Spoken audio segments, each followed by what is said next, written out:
পরে থাকবে না।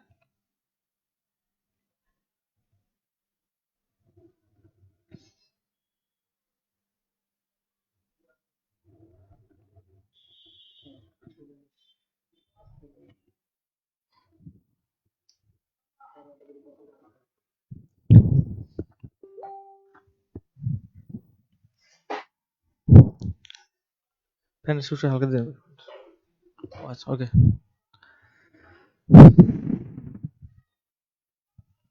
ওকে।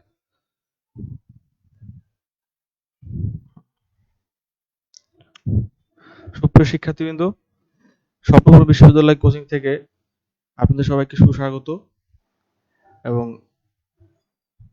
আমাদের এই কোচিংটি আমাদের কোচিংটিকে একটা বাংলাদেশে একটা ব্র্যান্ড তৈরি করবো আমরা। এই সমন্বয় নিয়ে আমরা কাজ করতেছি এবং আমাদের 5 তারিখ নভেম্বর 5 তারিখ থেকে যে ফ্রি ক্লাস হবে সেগুলি আমরা ধারাবাহিকভাবে নিব। আর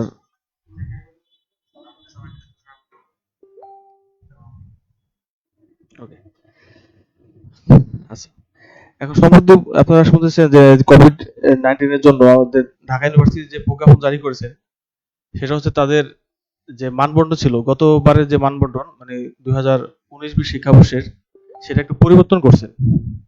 পরিবর্তনটা কিভাবে আসছে আর কি পরীক্ষা কোশ্চেন ছিল আমরা সেগুলি আজকে একটু দেখব। আর আমাদের যে আলোচনার যে বিষয়টা সেটা হচ্ছে বিশ্লেষণধর্মী পড়াশোনা হবে আজকে বাংলার উপরে। আর আমি সাথে আছি অসি শাহিন স্যার।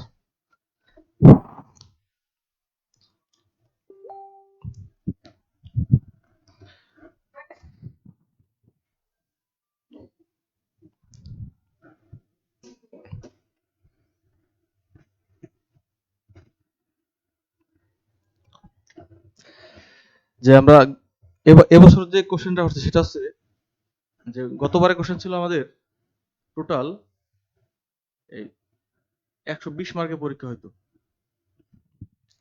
120 মার্কের ভিতরে ঢাকা ইউনিভার্সিটি রিটেন ছিল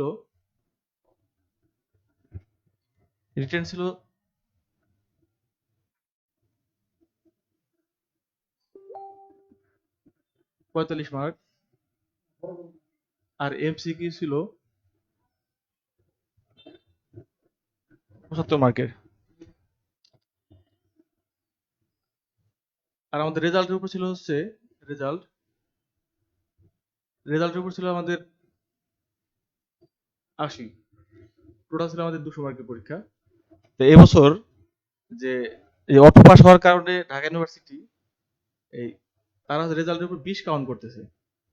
আপনার পরীক্ষা হবে এখন 80 মার্কে। 80 মার্কের ভিতরে আবার রিটেনের জন্য হবে 50 মার্ক, আর এমসিকিউর জন্য হবে 30 মার্ক এমসিকিউ। এখন হচ্ছে আমরা দেখবো যে গতবার যে কোশ্চেনগুলি আসছে সেগুলির উপরে আমরা একটু প্রেক্ষাপট দেখবো যে কিভাবে কোশ্চেনগুলি আসছে আর আমাদের কিভাবে পড়তে হবে সেগুলো আমরা একটু দেখবো।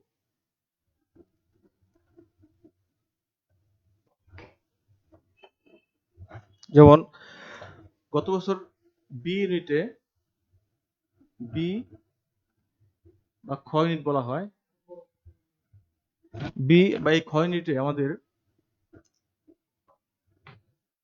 ব্যাকরণ যে পার্ট ছিল এটার একটা ছিল ব্যাকরণ।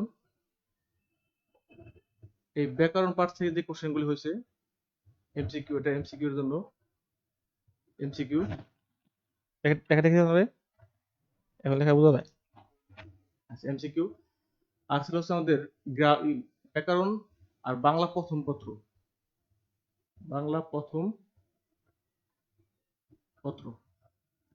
আরেকটা পার্ট ছিল বিচরণ অংশ।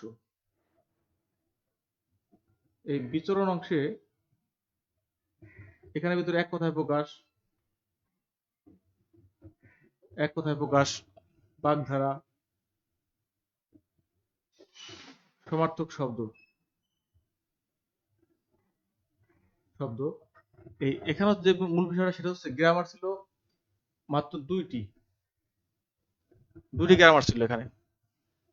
আর বাংলা প্রথম পত্র থেকে কোশ্চেন ছিল 9টি, গ্রামার থেকে ছিল 2টি, বাংলা প্রথম পত্র থেকে ছিল 9টি, এটা বি ইউনিটে। আর বিচরণ অংশ থেকে ছিল বাকি 5টি। আচ্ছা, তো এখান থেকে আমরা যা দেখি মানে যে আমাদের যে বর্তমান সময়ে যে পড়াশোনার যে ব্যবস্থা, সেখানে এই বি ইউনিটে শুধুমাত্র গ্রামার পড়ানো হয়। এই গ্রামারে শুধুমাত্র মার্কস ছিল 2।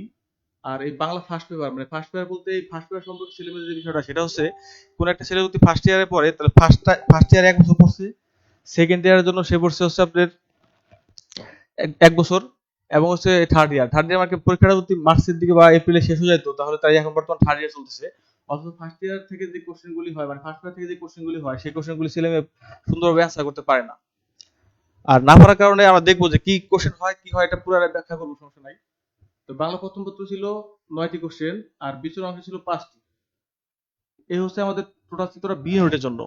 কিন্তু এখানে শুধুমাত্র ছেলে মেয়ে গ্রামার করে, গ্রামার 2 মার্ক থাকে। কেউ যদি বলে যে গ্রামার আমি এখান থেকে পড়বো না, তারপর কিন্তু তার এখানে 5 নম্বর হয়ে যাবে এবং ভালো একটা নম্বর আসবে। কারণ গ্রামার এখানে সে যদি ইচ্ছা করে যে গ্রামার সন্ধি পড়বে, সন্ধিতে হাজার হাজার অনেক অনেক উদাহরণ আছে, এগুলো পড়লে সে কম পড়বে না। কিন্তু ফার্স্ট পেপারটা যদি জোর দেওয়া হয়, তাহলে এই ইউনিটের জন্য যারা বি ইউনিটে কোচিং করা হবে, তারা হচ্ছে এটার জন্য খুব ভালোভাবে প্রিপারেশন নিতে হবে। যে শুধুমাত্র এই বাংলা প্রথম পত্রটা খুব ভালোভাবে করতে হবে। আর বাংলায় প্রথম পত্রের যে বিষয়টা, সেটা হচ্ছে এই প্রথম পত্রে আমাদের যে কবিতা অংশ, এই কবিতা অংশে আমাদের কবিতা, এই কবিতা টোটাল টোটাল যে লাইনগুলি আর কি, টোটাল লাইন আছে 441 লাইন। এই 441 চরণ, মানে মোট কথা কবিতা আছে আমাদের 12টি কবিতা আছে। এই সবচেয়ে বড় কবিতা আছে বিভীষণী মেঘনাদ, এখানে 72 লাইন আছে। তারপরে দ্বিতীয় যে বৃহত্তম কবিতা, সেটা হচ্ছে আমাদের আমি কিংবদন্তির কথা বলছি, এখানে আছে 68 লাইন, সরি 68 লাইন। তো এই কবিতাগুলি পুরো আমি ক্লাসে ব্যাখ্যা করে দেবো। এই 441 লাইন যে আছে, এই 441 লাইনের টোটাল ব্যাখ্যা আমাদের ক্লাসে হবে। এবং এখান থেকে কিভাবে কোশ্চেন আসবে কি আসবে এগুলো নিয়ে পরে দেখাবো। আগে আমরা কোশ্চেনটা ব্যাখ্যা করে আসি। আর আমাদের যে ব্যাকরণ যে পার্টটা, ব্যাকরণ পার্টে কি কি পড়তে হবে সেটা আমি একটা সাজেশন দিয়ে দেবো। এই টপিকগুলি পড়লে ব্যাকরণের জন্য এখানে এই 2 ভাগ কভার হবে। আর বিচরণ অংশগুলো আমাদের যে বই আছে, আমাদের বাংলা পালস, আর আমাদের এই কবিতার জন্য একটা একটা বই আছে, সেটা হচ্ছে বাংলা পাওয়ার। এই বাংলা পাওয়ার বই একদম এ টু জেড সব দিয়েছে। আর সবচেয়ে বড় কথা হচ্ছে বিভীষণী মেঘনাদ, এটা আমি চিত্র আঁকায় পড়াই, কবিতাটা ক্লাসে আজকে পড়ার চেষ্টা করব। আর প্রত্যেকটা লাইনের যে ব্যাখ্যা, সেই ব্যাখ্যা লাইনগুলি ক্লাসে বলা হবে, প্লাস হচ্ছে আমাদের এই বইয়ের ভিতরে ব্যাখ্যা সহ রিটার্ন সহ সব দেওয়া আছে। এগুলি পড়লেই দ্যাটস হয়ে যাবে, আর লাগবে না। আচ্ছা। আর বিভীষণী মেঘনাদের জন্য আমার একটা আর্টিকেলসও আছে, মানে আমি এটাকে গদ্যে রূপান্তর করছি। এই পুরো কবিতাটাকে গদ্যে রূপান্তর করছি। এখানে মেঘনাদবধ কাব্য থেকে, মানে মেঘনাদবধ কাব্যে হচ্ছে আমরা আমরা আমরা প্র্যাকটিক্যাল মেঘনাদবধ করছি, সেখানে হচ্ছে কি 10,000 লাইন আছে। 10,000 লাইন থেকে 9টা স্বর্গের 10,000 লাইন, প্রায় এই 10,000 লাইন আমি অভিনয় করছি। এবং অভিনয় করার পর এখান থেকে আমাদের শুধুমাত্র ষষ্ঠ স্বর্গ থেকে 72 লাইন দেওয়া হয়েছে। এই 72 লাইনের জন্য আমাদের অবস্থা। সবচেয়ে বড় কথা, মহাভারতে প্রায় 1 লক্ষের মতো শ্লোক আছে। এই 1 লক্ষ শ্লোকই আমরা পড়ছি এবং এটা প্র্যাকটিক্যাল অভিনয় করছি, প্র্যাকটিক্যাল অভিনয়। তো এখান থেকে কিভাবে আমাদের সাহিত্য পড়তে হবে সেই বিষয়গুলি টোটালি আমি ক্লাসে দেখাই দেবো। আর বিষয়ের অংশগুলো, মুখস্থ বিষয়গুলি আমরা বুঝবো। তো বি নোটের চিত্রটা হচ্ছে এটা। বি নোটে সবচেয়ে মোট কথা হচ্ছে আমাদের ফোকাস বিন্দু হবে আমাদের এই বাংলা প্রথম পত্র। আর বাংলা প্রথম পত্র যে কবিতা বিষয়গুলো আছে, সেটা হচ্ছে আমরা আমাদের বাংলা পাওয়ার যে বইটা আছে সেই বইটা পাবো। আর হচ্ছে এই গদ্যের জন্য যে বইটা, গদ্যের জন্য লাইন টু লাইন পড়াবো আমি, গদ্যের প্রত্যেকটা লাইনে ব্যাখ্যা হবে গদ্যে। আর বিচরণ অংশের জন্য মুখস্থ পড়াটা খুবই মানে কোন একটা টেকনিক্যালি বলতে হবে। মুখস্থ পড়া বলতে শুধুমাত্র মুখস্থ না, এটা আমরা অনেক সিস্টেম করে পড়বো। আর এক কথায় প্রকাশ, বাগধারা, সমার্থক শব্দ, এসে আরো যা আছে সেগুলি আমরা পড়বো। এই হচ্ছে বি ইউনিটের বিষয়। বি ইউনিটের সবচেয়ে গুরুত্বপূর্ণ বিষয় হচ্ছে আমাদের এই বাংলা প্রথম পত্র। আর ব্যাকরণের জন্য 2 মার্কের জন্য যা পড়তে হয় সেটা আমরা বুঝে ফেলবো, সমস্যা নাই। আর এটা হচ্ছে গতবারের কোশ্চেন, এটা ছিল 2019-20 শিক্ষাবর্ষ। এই 2019-20 শিক্ষাবর্ষে এই ধরনের চিত্র আসছে। আর এখন যে বিষয়টা আসছে সেটা হচ্ছে আমাদের এই 2020-21 শিক্ষাবর্ষের যে প্যাটার্নটা, সেটা হচ্ছে এখান থেকে এমসিকিউর যে অংশে 30 মার্কস থাকবে। এই 30 মার্কের ভিতরে আমরা যদি একটু পার্সেন্টেজ করি, তাহলে দেখা যায় যে গতবার কোশ্চেন ছিল আপনার 75 এর ভিতরে ছিল হচ্ছে 20 মার্ক, মানে 16টা কোশ্চেন ছিল, এর ভিতরে ছিল হচ্ছে 20 মার্ক। তো 16টা কোশ্চেন ধরি আমরা, ছিল 16টা কোশ্চেন। আর এর সাথে যদি আমরা 30 দিয়ে এটা কি করা হয়, তাহলে দেখা গেছে যে 8টা বা 9টার মতো কোশ্চেন আসে। আমি এটাকে পার্সেন্টেজ করছি, এই 8টা কোশ্চেন আসতো। এই 8টা কোশ্চেন থেকে যদি এইভাবে পরিসংখ্যান করা হয়, তাহলে ফার্স্ট পেপার থেকে আমাদের যে কোশ্চেনগুলো আসবে সেটা হচ্ছে এভাবে দুইটা ভাবে বিভক্ত হবে। এই বাংলা প্রথম পত্র যে কোশ্চেনটা, বাংলা প্রথম পত্রের ভিতর থেকে এখানে 9টার ভিতরে 4টা ছিল আমাদের গদ্য, 4টা ছিল আমাদের গদ্য, আর 3টি ছিল আমাদের পদ্য থেকে। এই 7টি। আর যে দুটো কোশ্চেন ছিল, এই দুটো কোশ্চেন ছিল আমাদের নাটক উপন্যাস থেকে। দুটি হচ্ছে নাটক, নাটক আর একটা হচ্ছে উপন্যাস। এই নাটক উপন্যাস লাল সরু আর বহিপীর, না লাল সরু হচ্ছে আমাদের লাল লাল সালু আর হচ্ছে আমাদের সিরাজউদ্দৌলা। এই সিরাজউদ্দৌলা, এই লাল সালু, এটা টোটাল আমি ছবি আঁকায় পড়াবো এবং কিভাবে দেখবো কি প্রেক্ষাপটে আসছে সব ছবি আঁকানো হবে। একদম এর যদি ব্যাখ্যা বিশ্লেষণ করে পড়বো। এই হচ্ছে আমাদের সার্বিক বিয়ের চিত্রটা। এবং এটা কোনো কোথায় ভাবে ব্যাখ্যা করা নাই, আপনারা এটা ভালোভাবে করে নেন। আর যারা এখন বর্তমান দেখতেছেন তারা হচ্ছে এটাকে করেন, স্ক্রিনশট রাখেন অথবা খাতা নিয়ে লিখে রাখেন। আর ক্লাস যখন করবেন তখন পাশে একটা খাতা রাখবেন, কারণ আমি খাতা এটা মানে খাতায় ক্লাসগুলি সুন্দরভাবে বোঝানো হবে এবং খাতায় কিভাবে নোট করতে হবে সেই বিষয়গুলো আমি দেখাই দেবো। এই হচ্ছে আমাদের বি নোটের একটা চিত্র। এখন হচ্ছে আমরা ডি নোটে দেখে আসি। মার্কারটা একটু, এখন হচ্ছে আমরা ডি নোটের চিত্রটা দেখবো।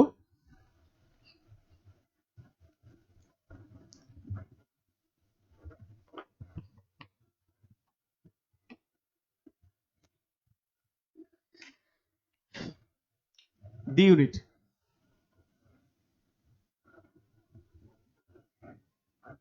ডি ইউনিটের বা ঘ ইউনিট, ঘ ইউনিট ঢাকা ইউনিভার্সিটি।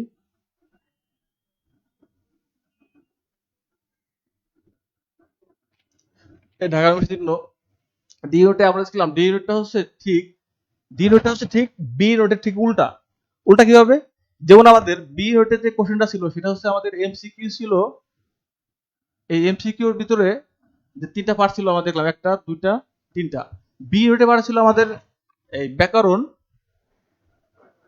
এই ব্যাকরণে ছিল আমাদের বি নোটে দেখছিলাম 2টি কোশ্চেন, কিন্তু এখানে হচ্ছে ঠিক উল্টা হবে। এই ডি নোটে হচ্ছে ব্যাকরণটা, এখানে হচ্ছে গতবার আসছে 6টি, 6টি ব্যাকরণ আসছে। আর বাংলা প্রথম পত্র, বাংলা প্রথম, এই বাংলা প্রথম পত্র থেকে কোশ্চেন আসছে গতবার 3টি, 3টি কোশ্চেন আসছে। বাংলা প্রথম পত্র থেকে কোশ্চেন আসছে 3টি।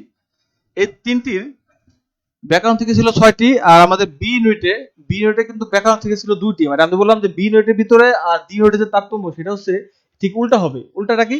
যে আমরা বি ইউনিটে পড়েছি, বি ইউনিট থেকে আপনার ব্যাকরণ থেকে আসছে 2টি আর এখানে আসছে 6টি। তার মানে কি এই এই জায়গাটা যারা এই সম্বন্ধিত যে এইটা মানে ইউনিটটা, এই ইউনিটে সবাইকে ব্যাকরণের দিকে বেশি নজর দিতে হবে। এখন কোনো একটা ছেলে মেয়ে যদি বলে যে না আমি ডি ইউনিটে আসছে থেকে আমি ডি ইউনিটে পড়তেছি, কিন্তু আসছে থেকে ডি ইউনিটে সিট আছে শুধুমাত্র 53টি, শুধুমাত্র কয়টি সিট আছে? 53টি সিট। এই 53 সিটের জন্য সে বলে যে না আমি এখান থেকে আমরা ফার্স্ট পেয়ার পড়বো, তাহলে হবে না। তাহলে দেখতে হবে যে আমাদের পড়াটা কি, মূল বিষয় হচ্ছে কি, পড়লে শুধুমাত্র হবে না। সময় খুব এই অল্প সময়, এই অল্প সময়ের ভিতরে আমাদের কি পড়তে হবে সেই বিষয়গুলো আমরা ক্লাস আলোচনা করবো। প্লাস আমাদের সাথে থাকলে এই বিষয় সম্পর্কে আপনারা উপকৃত হবেন।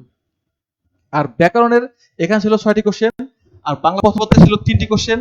আর বিচরণ যে অংশটা ছিল, বিচরণ, এই বিচরণ থেকে বাকি 9টি, আর বাকি ছিল আমাদের এখানে 7টি। এই বিচরণ থেকে 7টি কোশ্চেন ছিল। এখানে তার মুখস্থ বিদ্যাটা জোর দিতে হবে। এই মুখস্থ পড়া থেকে 7টি কোশ্চেন, আর বাংলা প্রথম পত্রে 3টি, আর এখানে গ্রামার, গ্রামার যা আছে গ্রামার এখানে আমি গুষ্টি উদ্ধার করে দেবো, যা আছে একদম সব টোটাল যা আছে সব গ্রামার হবে।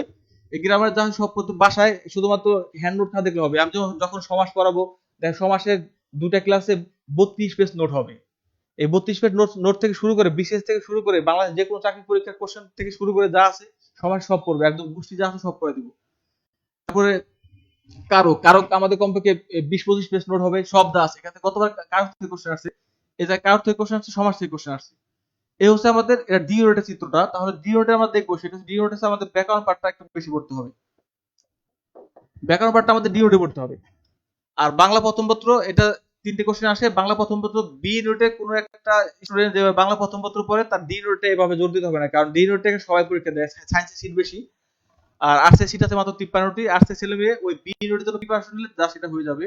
আর বিচরণ অংশটা আমরা আবার বলতেছি, আমাদের যে বাংলা পাস নামে যে বইটা আছে, এই বইটা আপনারা বিচরণ অংশ থেকে সব কমন পাবেন এবং এ টু জেড। আর বিচরণ অংশ হচ্ছে পড়ার যে মূল সিস্টেমটা সেটা হচ্ছে আপনারা প্রথমে বিসিএস এর কোশ্চেনটা পড়বেন, বিসিএস, তারপরে পিএসসি, এই বিভিন্ন মন্ত্রণালয় যে কোশ্চেনগুলো আসছে, তারপর bank question, bank, BCS PSC bank, তারপরে আপনি হচ্ছে ভার্সিটি কোশ্চেন পড়বেন, ভার্সিটি।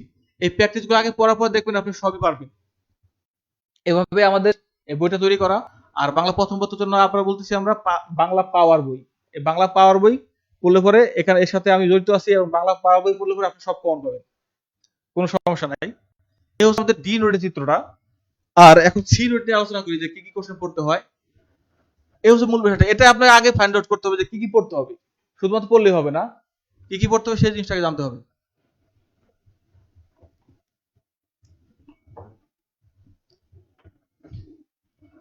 ওকে, এখন হচ্ছে আমাদের সি ইউনিট, সি বা গ ইউনিট। এটা হচ্ছে টোটাল কমার্সের একটা চিত্র। এই কমার্সের ভিতরে সেটা হচ্ছে যে গতবার কমার্সে এখান থেকে কোশ্চেন ছিল, টোটাল ছিল কোশ্চেন ছিল 12টি কোশ্চেন ছিল। কয়টি কোশ্চেন ছিল? 12টি।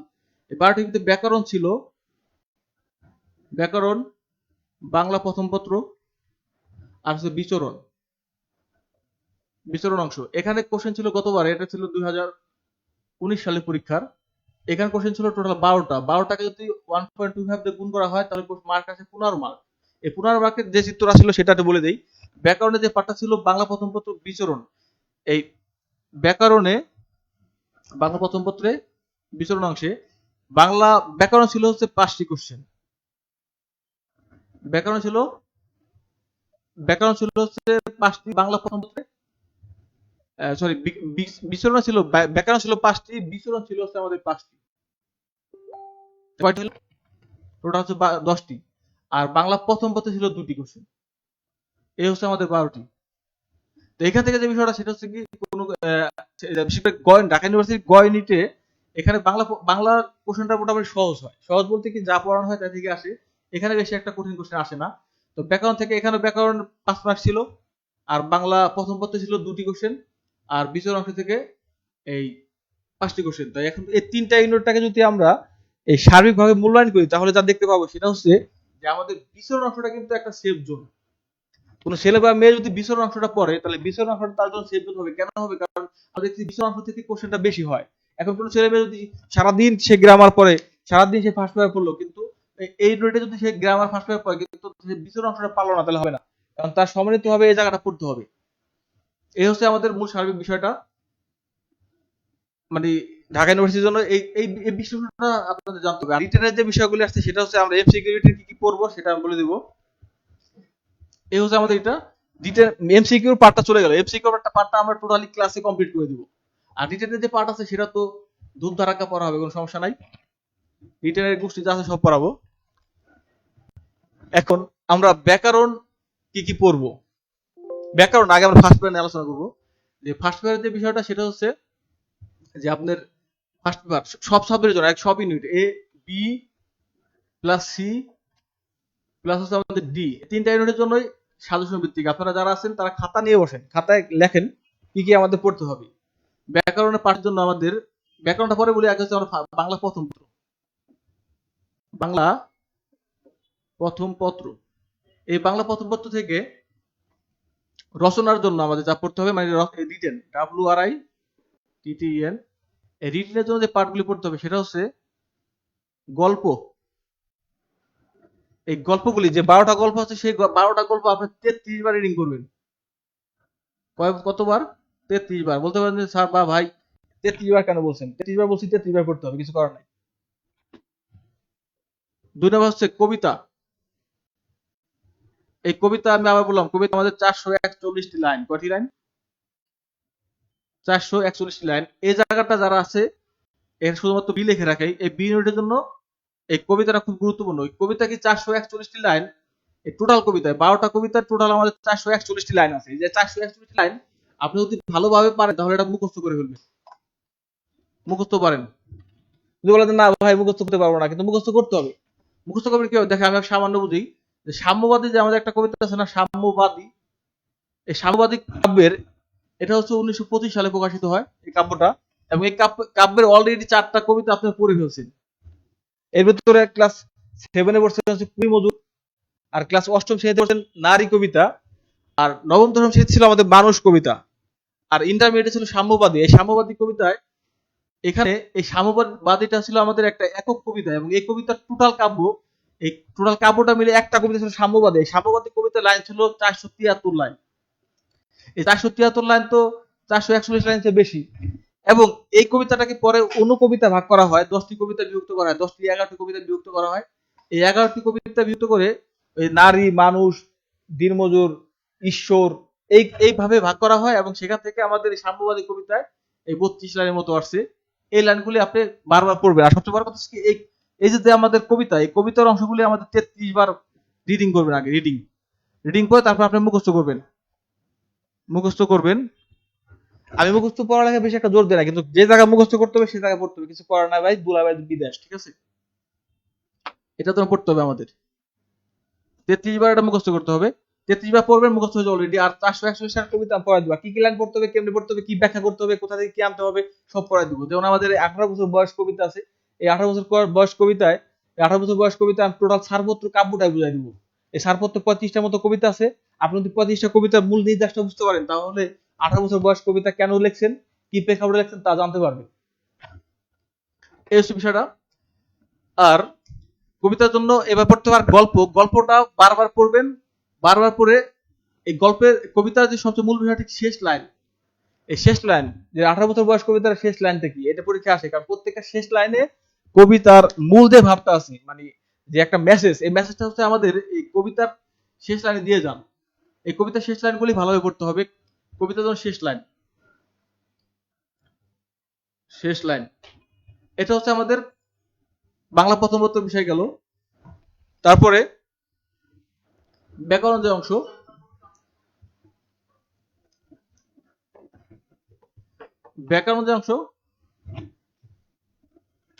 কতগুলি ভিউ হয়েছে, মানে দেখতেছে কত করছে? গুড, সুন্দর, লেখা স্পষ্ট হচ্ছে না? গুড, যা আছে সব স্ক্রিনশট দিয়ে রেখে রাখেন। আমার ছবি সহ স্ক্রিনশট দিয়েন, মাঝে মাঝে দেখবেন। আচ্ছা, BCD এর মধ্যে ছিল আমাদের ব্যাকরণ। এই ব্যাকরণ যে বিষয়টা, ব্যাকরণ তো আর আলাদা কোনো বিষয় না। আপনি যখন সমাস পাবেন, যদি বলে যে ভাই সমাসে শুধুমাত্র আমি এই যেহেতু আমাদের বি এর সমাসটা আমার দুইটা কোশ্চেন আসে, তাহলে আমি দ্বন্দ্ব সমাসটা পড়ে খালাস হয়ে যাবো, তাহলে তো হবে না। দরকার সমাসে যা আছে আপনি সব পড়তে হবে। সমাস যখন পড়বেন তখন আপনি বিও যা পড়বে, সিও যা পড়বে, ডিও তাই পড়বে, একই পড়া পড়বে, কোনো কিছু করার নাই। ব্যাকরণ যে বিষয়টা, সেটা হচ্ছে ব্যাকরণ যে বিষয়গুলো আমাদের পরীক্ষা আসে সেই বিষয় নিয়ে আমি একটু কথা বলবো। সেটা হচ্ছে কি, আপনারা নম্বর দিয়ে লেখেন যে এক নম্বরে ভাষাটা পড়তে হয়। ভাষা নামে একটা বিষয় আছে, আমি পড়বো। আমরা বাংলা ভাষাটা কিভাবে আসলো, তার উদ্ভব বিকাশ থেকে আমরা পড়বো। সন্ধে ভালো ভাষা দিয়ে পড়বো, সমস্যা নাই। 2 নম্বরটা হচ্ছে আমাদের এই ব্যাকরণের আলোচ্য বিষয়, ব্যাকরণের আলোচ্য বিষয়। 3 নম্বর যে টপিকটা আসছে সেটা হচ্ছে আমাদের ধ্বনিতত্ত্ব বা ফোনোলজি। এই ধ্বনিতত্ত্ব বা ফোনোলজি, এটাকে কয়েকটা ভাগে ভাগ আছে। সেটা হচ্ছে এখান থেকে আপনি কিছু টপিক পড়তে হয়। যেমন পড়তে হবে সন্ধি পড়তে হবে, নত্য সত্য বিধান, নত্য অবলিক সত্য বিধান, নত্য সত্য বিধান। সন্ধি ক্ষেত্রে ধ্বনিতত্ত্ব থেকে নত্য সত্য বিধান। আর ধ্বনিতত্ত্ব এককভাবে পড়তে হবে, ধ্বনিতত্ত্ব। আর সবচেয়ে বড় কথা হচ্ছে কি, এখানে ব্যাকরণের যে অংশটা, সেটা হচ্ছে সবচেয়ে মূল্যায়ন করতে হবে আমাদের এই আপনারা যে এই ইন্টারমিডিয়েটে পড়ছেন, মানে এইচএসসি তে, এই এইচএসসি সিলেবাসের আপনাদের যে ব্যাকরণের 6টা যে পার্ট ছিল, 6টা পার্টটা কি ছিল আমাদের? প্রথম পার্টটা ছিল আমাদের উচ্চারণ। এগুলো লিখে রাখা, একটা উচ্চারণ মনে করে দিই, কারণ সবাই অনেকে পড়তেছে না, ভুলে গেছেন। 2 নম্বর ছিল আমাদের বানান, একটা ছিল আমাদের উচ্চারণ, 2 নম্বর ছিল বানান, 3 নম্বর ছিল ব্যাকরণিক শব্দ শ্রেণী, ব্যাকরণিক শব্দ শ্রেণী। আর 4 নম্বর ছিল আমাদের শব্দ গঠন ও গঠন। ওরা লিখে দিয়েছিল সমাস ছিল, উপসর্গ ছিল, সমাস, উপসর্গ, আর হচ্ছে প্রত্যয়। এই 3টা পাঁচ কিন্তু আমাদের ব্যাকরণের মধ্যে আছে। তাহলে এই জায়গাটা আমাদের শব্দ গঠন থেকে ছিল কি, আমাদের সমাস পড়তে হবে, উপসর্গ পড়তে হবে, প্রত্যয় পড়তে হবে, কারণ এটা ইন্টারমিডিয়েট সিলেবাস দিছে। আর ঢাকা ইউনিভার্সিটি কোশ্চেন করলে গতবারই আমাদের লেখা ছিল যে উচ্চ মাধ্যমিক সিলেবাসটা ফলো করা হবে। এটা যে কোনো পড়ার ক্ষেত্রে উচ্চ মাধ্যমিক সিলেবাসটা আমাদের ফলো করতে হবে, এটা আমাদের করতে হবে। আর এই সমাস উপসর্গ প্রত্যয় এই শব্দ গঠনটা আমাদের এটা পড়তে হবে। আর আমাদের 5 নম্বর যে বিষয় ছিল সেটা হচ্ছে যে বাক্য তত্ত্ব ছিল, বাক্য তত্ত্ব, ব্যাকরণের ভিতরে বাক্য তত্ত্বগুলি আছে। আর 6 নম্বর ছিল আমাদের বাক্যের অপপ্রয়োগ, বাক্যের ভুল সংক্রান্ত বা অপপ্রয়োগ। তো এখন আমি যে বিষয় দেখতেছি সেটা হচ্ছে কি 2 নম্বর যে কোশ্চেন ছিল বাংলা বানান। বাংলা বানান ক্লাসে আমাদের লেকচার আছে। বাংলা বানানের ক্লাস যখন আমি পড়াবো 2 ঘন্টা ক্লাসে আপনাদের কমপক্ষে 1 থেকে 1.5 লাখ বানান পড়া হয়ে যাবে। ঠিক আছে? বিশ্বাস না হলে কিছু করার নাই, ক্লাস করলে বুঝতে পারবেন। আর কিছুক্ষণ পরে বুঝবেন যে কেমনে পড়া হবে। একটা হচ্ছে বাংলা বানান। এই বাংলা বানান থেকে আমরা বাংলা বানানটা আমি মাঝে মাঝে বলি যে বাংলা বানানটা হচ্ছে এমন একটা বিষয়, যেমন আপনার রিটেনে বাংলা বানানটা আসছে, যেমন গতবার কোশ্চেন আসছে যে একটা অনুচ্ছেদ দিয়ে দিবে, অনুচ্ছেদের ভিতরে কি কি বানান আছে, যেমন গতবার কোশ্চেন ছিল বানান, ছিল বানান সংক্রান্ত বিষয় ছিল। সেখানে হচ্ছে কি আপনি যদি বানানের ক্লাসটা ভালোভাবে পড়েন, মানে থিওরিক্যাল কোশ্চেনটা ভালোভাবে পড়েন, তাহলে দেখা যাবে যে আপনি হচ্ছে ই করতে পারবেন, কি করতে পারবেন সেটা হচ্ছে কি বাংলা বানানের যে অনুচ্ছেদ দেওয়া থাকবে সেই অনুচ্ছেদগুলি ভুল হলে ঠিক করতে পারবেন। আমি এটাকে বলি যে বাংলা বানানের ক্লাস হচ্ছে আপনি এমবিবিএস কোর্সটা কমপ্লিট করবেন, আর পরীক্ষা রিটেনে যখন বলবে যে বানানগুলো ঠিক করে দেওয়া হোক, তাহলে তখন সেখানে আপনি রুবি দেখবেন। রুবি দেখতে কি হবে, যে বানানটা ভুল আছে সেই বানানটা আপনি ঠিক করে দিলেন, তাহলে রুবি দেখা হয়ে গেল। মানে মোট কথা হচ্ছে কি বানানটা আপনি ক্লাসটা করবেন, বানানের ক্লাস করলে আপনি এখান থেকে এই বাক্য শুদ্ধি প্লাস হচ্ছে আপনার যে বাংলা বানান যে রিটেনে কোশ্চেন আসে, রিটেনে বাংলা বানান থেকে একটা অনুচ্ছেদ থেকে 5 মার্ক থাকে, এই 5 মার্কটা আপনার কভার হয়ে যাবে। আর সাধু চরিত যে রূপটা, সাধু চরিত একটা প্যাসেজ দেওয়া থাকবে, বলতে পারে যেখানে সাধু থেকে চরিত রূপ করুন বা চরিত থেকে সাধু রূপ করেন, ওই এই বিষয়গুলো আমরা ক্লাসে জানবো। আউটডেটেড সাইট হয়ে গেল আমাদের। আর ব্যাকরণ সাইটের জন্য এখান থেকে এই ছয়টা পার্ট খুব গুরুত্বপূর্ণ, কারণ এটা সিলেবাস ছিল আমাদের। এই সিলেবাসটা তারা বলে দিছে। আর তারা কিন্তু এত এই ধরনের মানে না যে সিলেবাসটাই ফলো করবে, যে সিলেবাসে কি কি বিষয়গুলো ছিল এই বিষয়টা আপনার বেশি ফোকাস করতে হবে। এটাকে আপনারা 5টা স্টারে রাখেন, 1 2 3, এটা 5টা স্টারে রাখেন।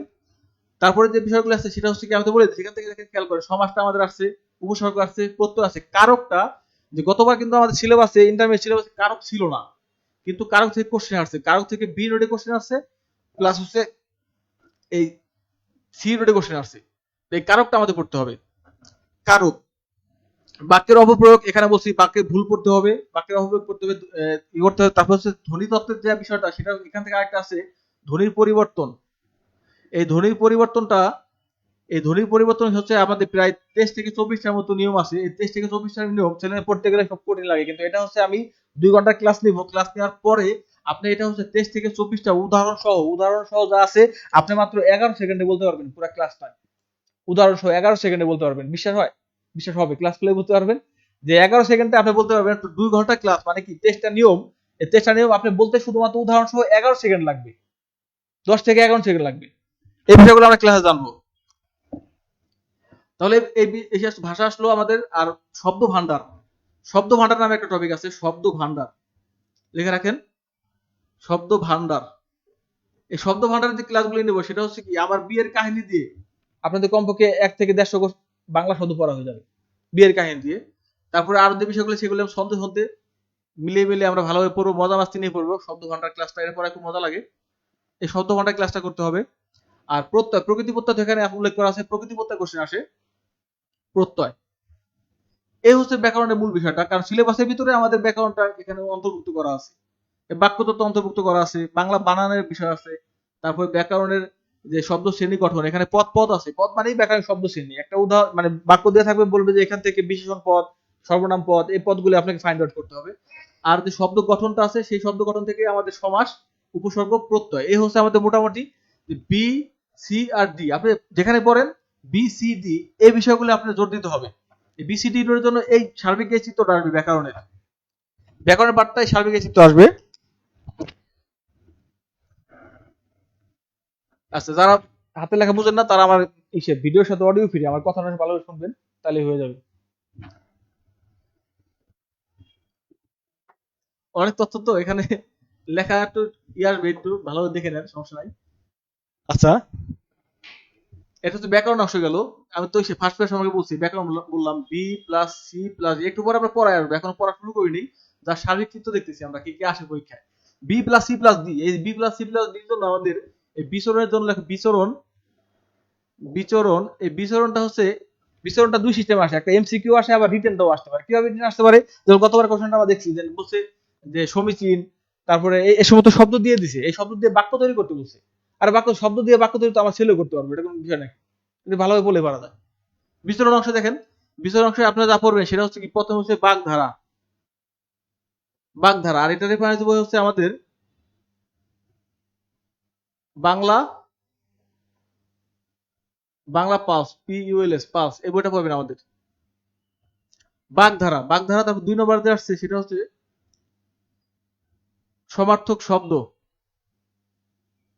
সমার্থক শব্দ, বাগধারা সমার্থক শব্দ। 3 নম্বর লেখেন এক কথায় প্রকাশ, এক কথায় প্রকাশ, বাগধারা সমার্থক শব্দ এক কথায় প্রকাশ। 4 নম্বর আসছে আমাদের বাগধারা সমার্থক শব্দ এক কথায় প্রকাশ। তারপর হচ্ছে অনুবাদ, অনুবাদটা মাঝে মাঝে আসে। এই অনুবাদটা দুই জায়গায় কাজে লাগবে, কারণ কি ইংলিশেও ওই যে রিটেন যে পার্টটা আছে সেটা অনুবাদ আছে, যেমন এই অনুবাদকে কি পড়তে হবে সেটা হচ্ছে আমাদের এটা তো পড়তে হবে, কিন্তু এর সাথে এই অনুবাদের যে বিষয়গুলো সেটা হচ্ছে এটা হচ্ছে রিটেন লেখা রাখেন। রিটেন রাইট বলে দেই, WRITTEN। রিটেনের জন্য এই রিসেন্ট যে ঘটনাগুলি আছে, রিসেন্ট সাম্প্রতিক বিষয়গুলি, সাম্প্রতিক, যেমন গতবার যে কোশ্চেনটা ছিল সেটা ছিল রোহিঙ্গা ইস্যু নিয়ে।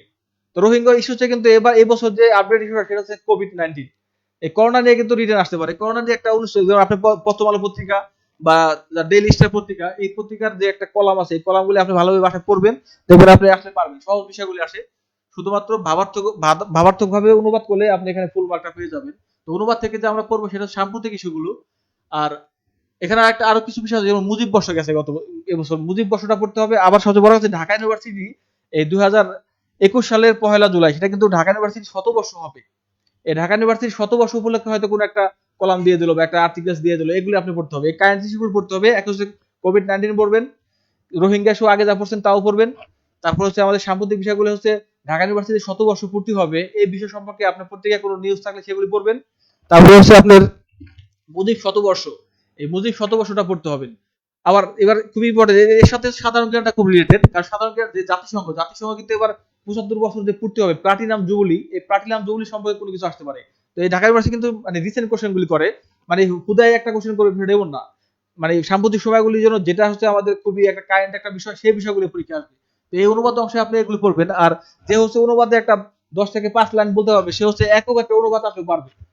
আর 5 নম্বর যে বিষয়টা আসছে সেটা হচ্ছে কি, যে আমাদের অনুবাদ গেল, বাগধারা সমার্থক শব্দ এক কথায় প্রকাশ, অনুবাদ। আর পারিভাষিক শব্দ, পারিভাষিক শব্দ, এই পারিভাষিক শব্দ, এগুলো হচ্ছে পারিভাষিক শব্দ, একটা ইংলিশ ওয়ার্ড দিয়ে থাকবে, এটার বাংলা আপনারা লিখতে হবে। আর 6 নম্বর যে পার্টটা সেটা হচ্ছে অনুবাদ, পারিভাষিক শব্দ, এক কথায় প্রকাশ, সমার্থক শব্দ, বাগধারা। আর হচ্ছে প্রবাদ প্রবচন, প্রবাদ প্রবচন। এই প্রবাদ প্রবচনে আমাদের যে গতবার একটা কোশ্চেন ছিল এখানে, যে প্রবাদ প্রবচন মানে আমাদের যে প্রবাদ প্রবচনের যে বিষয়গুলো আছে সেই বিষয়গুলো আপনার 20 থেকে 25টার মতো পড়লেই কমন পড়ে যাবে। এগুলো আমরা ক্লাসে বলে দিব কোন বিষয় পড়তে হবে। আর আমাদের এই রেফারেন্স বই আপনার পড়বেন বাংলা পালস, এই বইয়ের ভিতরে আপনি সবই পাবেন। এই হচ্ছে সার্বিক বিষয়। একে যদি এটা পড়ে মানে 1 থেকে 6টা পর্যন্ত, এই মানে বিষয় অংশ বলতে আমরা এটাই বুঝি। আর এখান থেকে কোশ্চেন আসে, তো গতবার বাগধারাতে কোশ্চেন আসছে, সমার্থক শব্দের কোশ্চেন ছিল, পৃথিবী সমার্থক শব্দ ছিল, পুরন্দর্শী। তারপর ছিল আমাদের এক কথায় প্রকাশ আসে, অনুবাদ, অনুবাদ তো রিটেনে ছিলই, আর পারিভাষিক শব্দ তো ছিল, আর প্রবাদ প্রবচন ছিল। তার মোট কথা এগুলি, এটা হচ্ছে আমাদের দুটো সাপোর্ট দিবে। যদি এই কেন্দ্রিক কোনো রিটেন কোশ্চেন আসে তাও পারবেন, আবার এই কেন্দ্রিক যদি কোনো এমসি কোশ্চেন আসে তাও পারা যাবে। ঠিক আছে, এই বিষয়গুলো পড়তে হবে। আর এখন হচ্ছে তাহলে ব্যাকরণ পার্ট চলে গেল আমাদের, আর বিচরণ পার্ট হয়ে গেছে। তারপর বাংলা প্রথম পত্র নিয়ে কথা বলছি, এগুলো হচ্ছে আমাদের মানে সার্বিক বিষয়, এই হচ্ছে আমাদের সাজেশন ভিত্তিক, এগুলো পড়তে হবে, এর বাইরে আর পড়তে হবে না। এই মার্কের জন্য আমাদের বাইরে পড়তে হবে না। আর রিটেনের জন্য তো বললাম, রিটেনের জন্য ফার্স্ট পেয়ার বইটা থেকে একটা অনুচ্ছেদ দিয়ে দেবে। আর রিটেনের যে অংশটা সেটা ফার্স্ট পেয়ার নির্ভর যে রিটেনটা, সেটা হচ্ছে এই ফার্স্ট পেয়ার নির্ভর যে রিটেন সেটা হচ্ছে আপনার এই আমরা জানি মানে আমাদের যে সৃজনশীল যে বিষয়টা সেটা হচ্ছে 1 নম্বর কোশ্চেন থাকে জ্ঞানমূলক, আপনারা জানেন এটা জ্ঞানমূলক একটা এমসিকিউ টাইপের। এই এমসিকিউ টাইপের 2 নম্বরটা হচ্ছে অনুধাবন, অনুধাবন, অনুধাবন। আর 3 নম্বর আছে আমাদের এই প্রয়োগমূলক, প্রয়োগমূলক। আর 4 নম্বর আছে আমাদের উচ্চতর দক্ষতা, উচ্চতর দক্ষতামূলক। এখন আমাদের বিষয় সেটা হচ্ছে ঢাকা ইউনিভার্সিটিতে কোশ্চেনগুলো থাকে, দেখবেন একটা পেজের ভিতরে বলে দিবে যে আপনার এর ভিতরে লেখাটা সমাপ্তি করতে হবে। তাহলে তো আপনার এই প্রয়োগমূলক কোশ্চেন আর অ্যাপ্লাইড কোশ্চেন আছে, এই উচ্চতর কোশ্চেনগুলো লেখা যাবে না। এখান থেকে শুধুমাত্র এমসিকিউ আর হচ্ছে অনুধাবন, মানে অনুধাবন শব্দ হচ্ছে পিছনে যে ভাবা, এটাকে বলে অনুধাবন। তো এই অনুধাবনের যে বিষয়টা সেটা হচ্ছে আপনার আচ্ছা, তাহলে দেখেন খেয়াল করেন জ্ঞানমূলক অনুধাবন প্রয়োগ আর প্রয়োগ আর উচ্চতা দক্ষতা পড়তে হবে না, কারণ প্রয়োগ আর উচ্চতা দক্ষতা আপনার যেহেতু ইন্টারমিডিয়েটে পরীক্ষা দিয়ে আসেন না, তো ঢাকা ভার্সিটি কোশ্চেনটা করবে না, শিওর থাকেন করবেন না। এখানে জ্ঞানমূলক কোশ্চেনটা এমসিকিউ পড়তে হবে আর অনুধাবন কোশ্চেন হবে। সেটা হচ্ছে গতবার আমরা যে বিইউতে কোশ্চেনটা দেখি সেটা হচ্ছে রেইনকোট থেকে কোশ্চেন আসছে। রেইনকোটের একটা উদ্দীপক দিয়ে দিয়েছে, সেখান থেকে লাইন টু লাইন মানে একটা লাইন বলা হবে, এই লাইনগুলি পরীক্ষা আসবে। এখন হচ্ছে আমরা অনেকেই মানে এই যে সার্বিক বিষয়গুলি এগুলো পড়তে হবে। আর এখন হচ্ছে আমি কয়েকটা কোশ্চেন করি, আপনারা হচ্ছে একটি উত্তর দিবেন, তারপরে আমরা মূল পড়ায় যাব। এতক্ষণ পড়াশোনা করি নাই, ব্যাখ্যা বিশ্লেষণ করছি, এখন হচ্ছে কোশ্চেনটা করব, আপনারা একটু উত্তর দেন। রানিং আছে ভাই? হ্যাঁ, গুড। আচ্ছা, কোশ্চেনটা হচ্ছে আপনারা উত্তর দিবেন, আর যারা উত্তর খুব ভালোভাবে দিতে পারবেন তাদের দেখবো যে কি অবস্থা, আপনারা পারেন কিনা। কবিতা থেকে আমি একটা কোশ্চেন করবো এবং পড়াবো। এই এখন হচ্ছে আমরা মূল পড়ার দিকে যাবো আস্তে আস্তে। এই হচ্ছে আমাদের ব্যাখ্যা বিশ্লেষণ, অনেক গভীরভাবে বুঝাইছি এগুলি। এই ব্যাখ্যা বিশ্লেষণটা আমাদের মাথায় রাখতে হবে, আর আপনারা যারা দেখতেছেন তারা হচ্ছে স্ক্রিনশট দিয়ে রাখেন বিষয়গুলি। আচ্ছা, গুড। দেখেন এখন কোশ্চেন আছে যে, আমার কোশ্চেন হচ্ছে কি, আপনাদের যে একটা কবিতা আছে যে রক্তে আমার অনাদি অস্থি, তো পড়াটা কিভাবে পড়তে হবে সে বিষয়ে দেখাবো। অনেকে মুখস্থ পড়া পড়ে বা লাইন টু লাইন পড়ে, কিন্তু না, আমি হচ্ছে কবিতা চিত্র আঁকায় পড়াই, ম্যাপ আঁকায় পড়াই। যখন যেখানে লাগবে দেখা যায় কোনো জায়গায় পড়তেছি, সেখানে আমি আপনাকে সাম্যবাদী যখন পড়াবো তখন কোরআনের ব্যাখ্যা দিয়ে পড়াবো, কোরআনের সাথে সাম্যবাদীর সাথে কি কি বিষয়গুলি মানে আমাদের মিল আছে সেটা পড়াবো। বিংশতি মেগাওয়াট পড়ালে ছবি আঁকায় পড়াবো। তারপরে এই যে আমাদের যে আমি বলতেছি যে এই রক্তে আমার অনাদি অস্থি, আমার কোশ্চেন হচ্ছে রক্তে আমার অনাদি অস্থি কবিতায় কবি এই পদ্মা নদী আর হচ্ছে আমাদের যমুনা নদী, এই দুটো নদীকে আমাদের এই মানব জীবনের সাথে কিসের সাথে তুলনা করছে। কোশ্চেনটা আবার বলি যে কোশ্চেনটা কি, যে রক্তে আমার অনাদি অস্থি এই কবিতায়, রক্তে আমার অনাদি অস্থি কবিতায় কবি দিলওয়ার সে রক্তে আমার অনাদি অস্থি কবিতায় লেখেন, আমরা লিখে দিই তাহলে, রক্তে আমার অনাদি অস্থি কবিতায় কবিতায় পদ্মা ও যমুনা নদীকে মানব জীবনের মানব জীবনের কিসের সাথে তুলনা করেছেন, তুলনা করেছেন। এটা একটা কোশ্চেন। আরেকটা কোশ্চেন হচ্ছে যে এই কবিতায় কতটি নদীর নাম উল্লেখ আছে, উল্লেখ আছে। এই দুটো কোশ্চেনের আনসার দেন। সময় হচ্ছে, যারা দুটো টাইপ করে আনসার দিবে আমি দেখবো, কমেন্টে দিলে হবে। হ্যাঁ, গুড। তাহলে কি বলছি, রক্তে আমার অনাদি অস্থি কবিতায় পদ্মা ও যমুনা নদীকে মানব জীবনের কিসের সাথে তুলনা করেছেন, আর এই কবিতায় কতটি নদীর নাম উল্লেখ আছে। একটু অ্যান্সার দেখি, আমি একটু বলেন এটা বলতে হবে।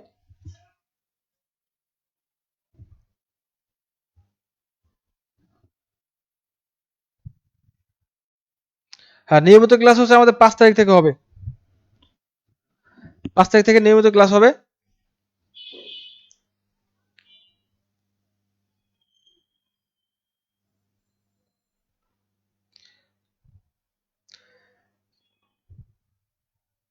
ভিডিওটা সাউন্ড ক্লিয়ার বিষয়ে কমেন্ট করে দেখলাম নাকি, ঠিক আছে না?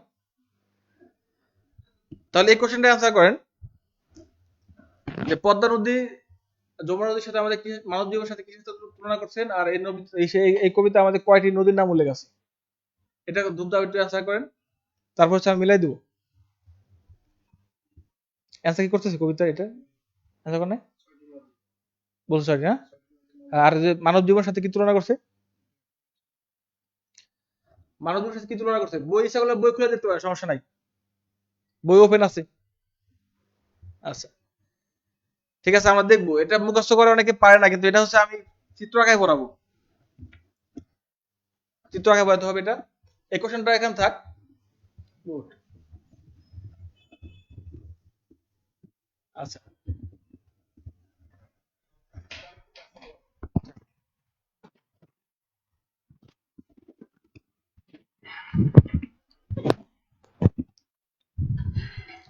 রক্তে আমার অনাদি কবিতার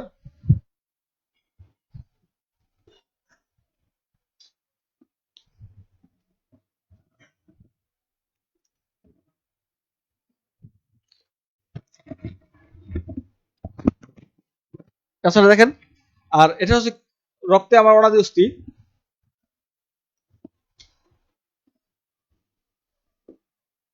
রক্তে আমার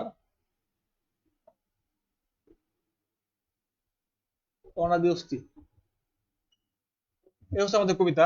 এই কবিতা পড়ার জন্য যে বিষয়টা, সেটা আমি একটু মানে একটু গতানুগতিক পড়ার বিরুদ্ধে যা পড়াই, সেটা হচ্ছে দেখেন এই কবিতাটা কিভাবে পড়তে হবে। এই কবিতা পড়তে হলে আপনার কি লাগবে বলতো? বাংলাদেশের ম্যাপ লাগবে। আর বলতে পারেন ভাই কবিতা পড়তে ম্যাপ লাগবে, হ্যাঁ ম্যাপ লাগবে, কিছু করার নাই। কবিতা পড়তে গিয়ে ম্যাপ লাগে। যেমন একটা ম্যাপ আঁকায় আমি, দেখেন খেয়াল করেন,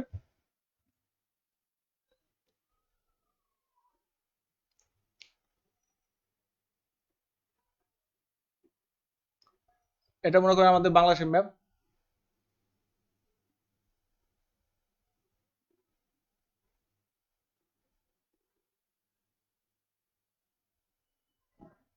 ফোকাস ঠিক আছে আমার কাছে? আচ্ছা, বাংলাদেশের ম্যাপটা দেখেন একটু ভালো করে।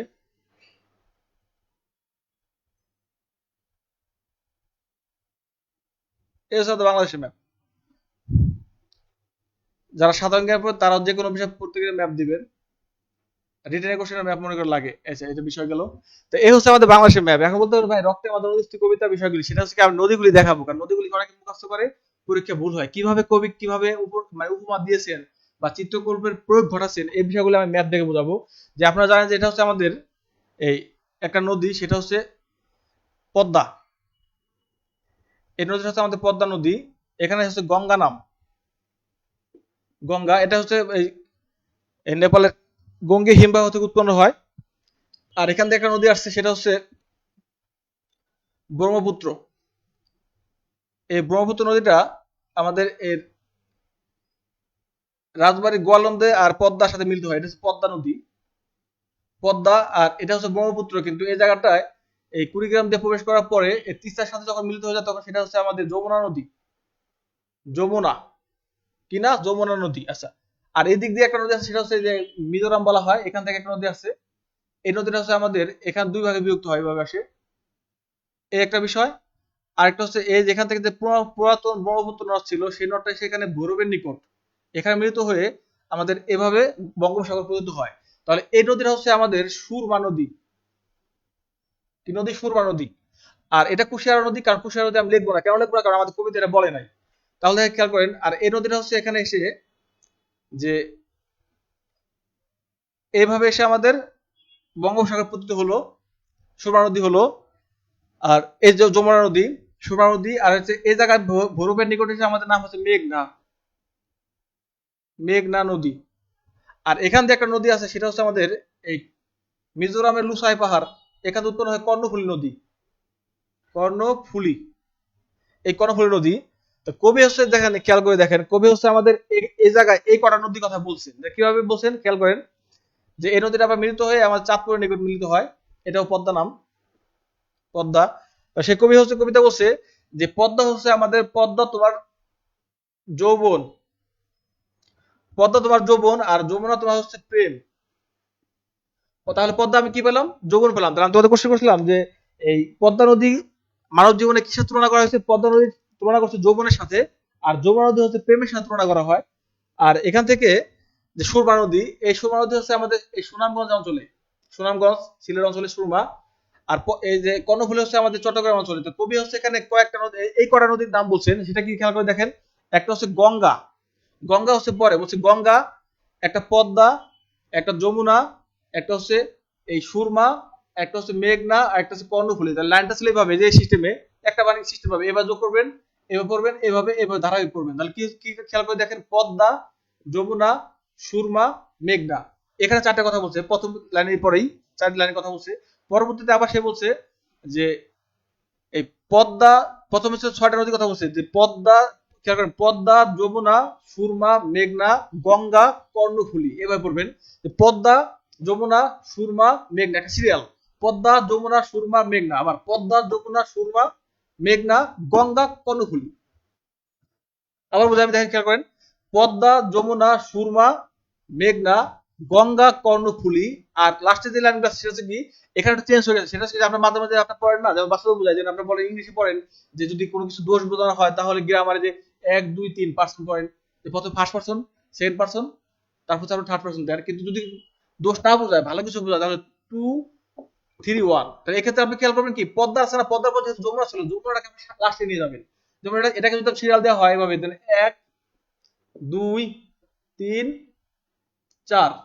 তাহলে এই সিরিয়ালটা ওখানে যে ব্রেকআপ হবে এভাবে, যে প্রথমে আসবে আমাদের পদ্মা, মানে এক, পদ্মা আসবে প্রথমে, পদ্মা, তারপরে আপনার 2 নম্বরটা পরে আসবে, তার 3 নম্বর আসবে সুরমা, পদ্মা, সুরমা, তারপর হচ্ছে মেঘনা, পদ্মা, সুরমা, মেঘনা, তারপর হচ্ছে যমুনা আসবে, যমুনা, অশেষ নদী ঢেউ। লাইনটা ব্যাপারছে পদ্মা, সুরমা, যমুনা, অশেষ নদী ঢেউ। তাহলে এটা এখানে ছিল কি আমাদের 1, এখানে ছিল আমাদের সুরমা ছিল 3, এটা ছিল আমাদের 4, আর এখানে ছিল 2। এই সিস্টেমে পড়বেন।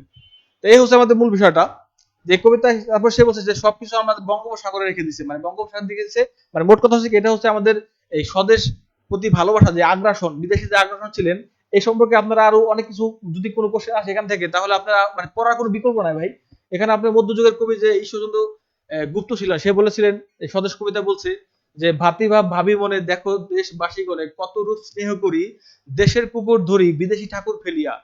এটা দিয়ে কিন্তু আমরা আগ্রাসনকে বোঝাই, যে আমাদের যে বিদেশিরা ছিল, তারা যে আমাদের একটা আগ্রাসন দিতে বলছে, এই আগ্রাসনটা মানে সংস্কৃতি কালচার যে আগ্রাসন, এই আগ্রাসন থেকে বেরিয়ে আসতে হলে আমাদের নিজস্ব কালচারকে ভালোবাসতে হবে। আমাদের নিজস্ব কালচারকে যদি ভালোবাসা হয়, তাহলে আমরা এই বিদেশি আগ্রাসন থেকে বাঁচতে পারবো। লাস্টে কিন্তু বলছে যে আমাদের যে রক্তে আমার অনাদি অস্থি আছে, এটা বিদেশেরা জানে না কেউ। এটা হচ্ছে আমাদের ফোকাস লাইন, একদম লাস্টের লাইন। এই কবিতার লাস্টের লাইন হচ্ছে কি বলতো, যে বিদেশিরা আমাদের মধ্যে যে একটা রক্তে অনাদি অস্থি আছে, অস্থি মানে কি, অস্থি মজ্জা মানে কঙ্কাল তত্ত্ব, মানে আমাদের দেহটা কঙ্কাল উপর টিকে আছে। যদি আমরা আমাদের দেহটা কঙ্কাল না থাকে, তাহলে তো ঠিক অচিরে ধ্বংস হয়ে যাবে। এই কারণে বলছে যে আমরা আমাদের ভিতরে যে একটা শক্তি আছে, আমরা আমাদের পূর্বপুরুষ থেকে শক্তি পেয়েছি, আমরা শক্তি পরিচয় দিয়েছি, এবং এই শক্তিটা কিন্তু আমাদের সঞ্চিত আছে কোথায়, যে নদী নালায়। কারণ আপনি জানেন যে যত কবি সাহিত্যিক আছে, সবাই কিন্তু এই নদী দ্বারা প্রভাবিত হয়। যেমন আমাদের কপোতাক্ষ নদে ছিল মাইকেল মধুসূদন দত্ত, কপোতাক্ষ নদ নিয়ে মানে সে প্রভাবিত হয়। তারপর পদ্মায় ছিল আমাদের নালুন, পদ্মা ছিল আমাদের রবীন্দ্রনাথ ঠাকুর, তার সুরমা ছিল আমাদের হাসন রাজা। আর যমুনার যে বিষয়টা, সেটা হচ্ছে কি, এই আপনার একটা কবিতা আছে যে নুরুদ্দিনের সারা জীবন, এখান থেকে নেওয়া হয়েছে কবিতা। নুরুদ্দিনের কথা মনে পড়ে যায়, তো সে হচ্ছে কুড়িগ্রামে বসবাস করে, এই আমাদের সৈয়দ শামসুল হক। এই কুড়িগ্রামে নিয়ে তার কবিতা আবার ব্রহ্মপুত্র নদের কথা আছে। এখন আপনি যে জায়গায় বসবাস করেন, দেখবেন নদী বা প্রকৃতি দ্বারা কবিরা সাহিত্যিকরা এই আগে থেকে, মানে জন্ম জন্ম থেকেই তারা প্রভাবিত হয়েছে। এই বিষয়গুলো আমাদের এখানে আসছে। তাহলে আমাদের মূল কথা হচ্ছে কি, এইভাবে পড়তে হবে। এখন থেকে বলে যে না ভাই, আমি শুধুমাত্র রিডিং করবো, যে পদ্মা, যমুনা, সুরমা, নদী, গঙ্গা, কাজ হবে না। আপনাকে এভাবে সেট আপ দিতে হবে এবং চিত্ত দিয়ে পড়তে হবে। এই হচ্ছে আমাদের এই কবিতা পড়ার সিস্টেমটা। মানে আমি বুঝালাম যে কবিতাগুলো পড়তে হবে, আমি প্রত্যেকটা কবিতা পড়াবো, লাইন টু লাইন পড়াবো, সমস্যা নাই। কোশ্চেনটা একটা অ্যান্সার দিতে পারছো না? দুটো দিতে পারে, গুড। এখন কজন আছে? হুম, তাহলে এখন সাহিত্য পাঠ পড়া দিই, শুরু করি। ওকে, সুন্দর করে বলবে, হ্যাঁ? আচ্ছা, আপনারা খাতা রাখেন, পাশে খাতা রাখতে হবে, কারণ এখন এখন হচ্ছে আমরা একটা অনেক মজা নিয়ে পড়বো, সেটা হচ্ছে খাতা রাখতে হবে। এই হচ্ছে আমাদের বাংলাদেশের প্রেক্ষাপট কবিতার।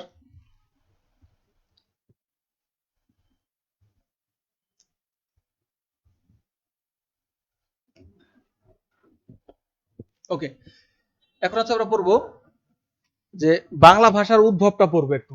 খাতা টাইটেল লেখেন বাংলা ভাষার উদ্ভব। বাংলা ভাষার উদ্ভব, কিভাবে বাংলা ভাষা আসলো, এখান থেকে কোশ্চেন আসে, এখান থেকে কোশ্চেন আসে। তার আগে আমি দুইটা কোশ্চেন করি, আপনার অ্যান্সার দেন, দেখি পারেন কিনা।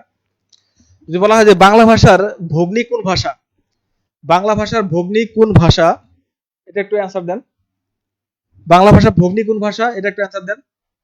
আরেকটা হচ্ছে বাংলা ভাষা কোন ভাষা থেকে এসেছে, বাংলা ভাষা কোন ভাষা থেকে এসেছে, এটা এই দুটা কোশ্চেন অ্যান্সার করেন। যে বাংলা ভাষার ভগ্নী কোন ভাষা, আর বাংলা ভাষা কোন ভাষা থেকে এসেছে, এটা ঢাকা ভার্সিটির কোশ্চেন। বাংলা ভাষা ভগ্নী কোন ভাষা, এটা 2012-13 শিক্ষাবর্ষের গ ইউনিট আসছিল। এটা আপনি কোশ্চেনটা অ্যান্সার করেন, দেখি পারেন কিনা।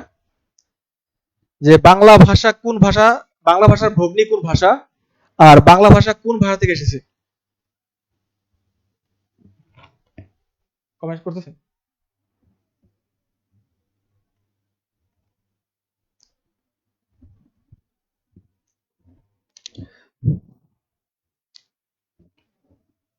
দেখেন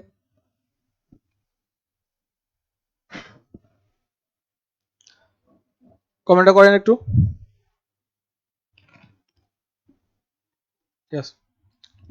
আচ্ছা, বাংলা উদ্যোগটা পড়ার জন্য আমরা অনেক মজা চিন্তা করবো। সেটা হচ্ছে কি, আপনারা হচ্ছে খাতার এই যে খাতা আছে না, এই খাতা হচ্ছে আপনারা এই সাইডটা একটু জায়গা রাখবেন, মাঝখানে জায়গা রাখবেন, কারণ মাঝখানে আমি এখানে ম্যাপ আঁকাবো। আর এই জায়গাটা হচ্ছে আপনারা প্রথমে একটা লাইন লেখেন, ইসভা। প্রথমে একটা লাইন লেখেন ইসভা, সাথে সাথে লেখেন ইসভা। এই ইসভা হচ্ছে কে? ইসভা হচ্ছে মনে করেন যে অস্থি শাহিন স্যারের এক্স গার্লফ্রেন্ড। এই ইসভা হচ্ছে কি? অস্থি শাহিন স্যারের এক্স গার্লফ্রেন্ড, তার নাম হচ্ছে ইসভা। ইসভা পরে লেখেন আপনি প্রাকৃত। ইসভা প্রাকৃত। তারপর লিখবেন ইসভা প্রাকৃত মাগো। তারপর লিখবেন আপনারা অপূর্ব। তারপর হচ্ছে বঙ্গ।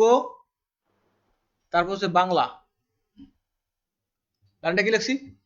ইসভা প্রাকৃত মাগো অপূর্ব বঙ্গ বাংলা। ইসভা প্রাকৃত মাগো অপূর্ব বঙ্গ বাংলা। তো এই যে ইসভা হচ্ছে অস্থি শাহিন এক্স গার্লফ্রেন্ড। এটার জন্য আমি চিত্র আঁকাতে হবে, বুঝে নিন। দেন এটা হচ্ছে মনে করেন আমাদের, এটা হচ্ছে আমাদের আফ্রিকা মহাদেশ।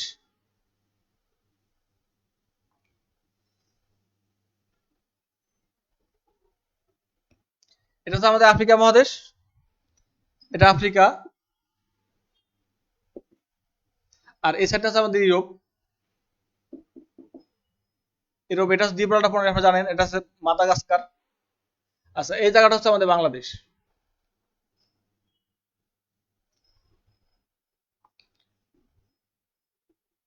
এটা হচ্ছে আমাদের বাংলাদেশ, এই দেশটা বাংলাদেশ।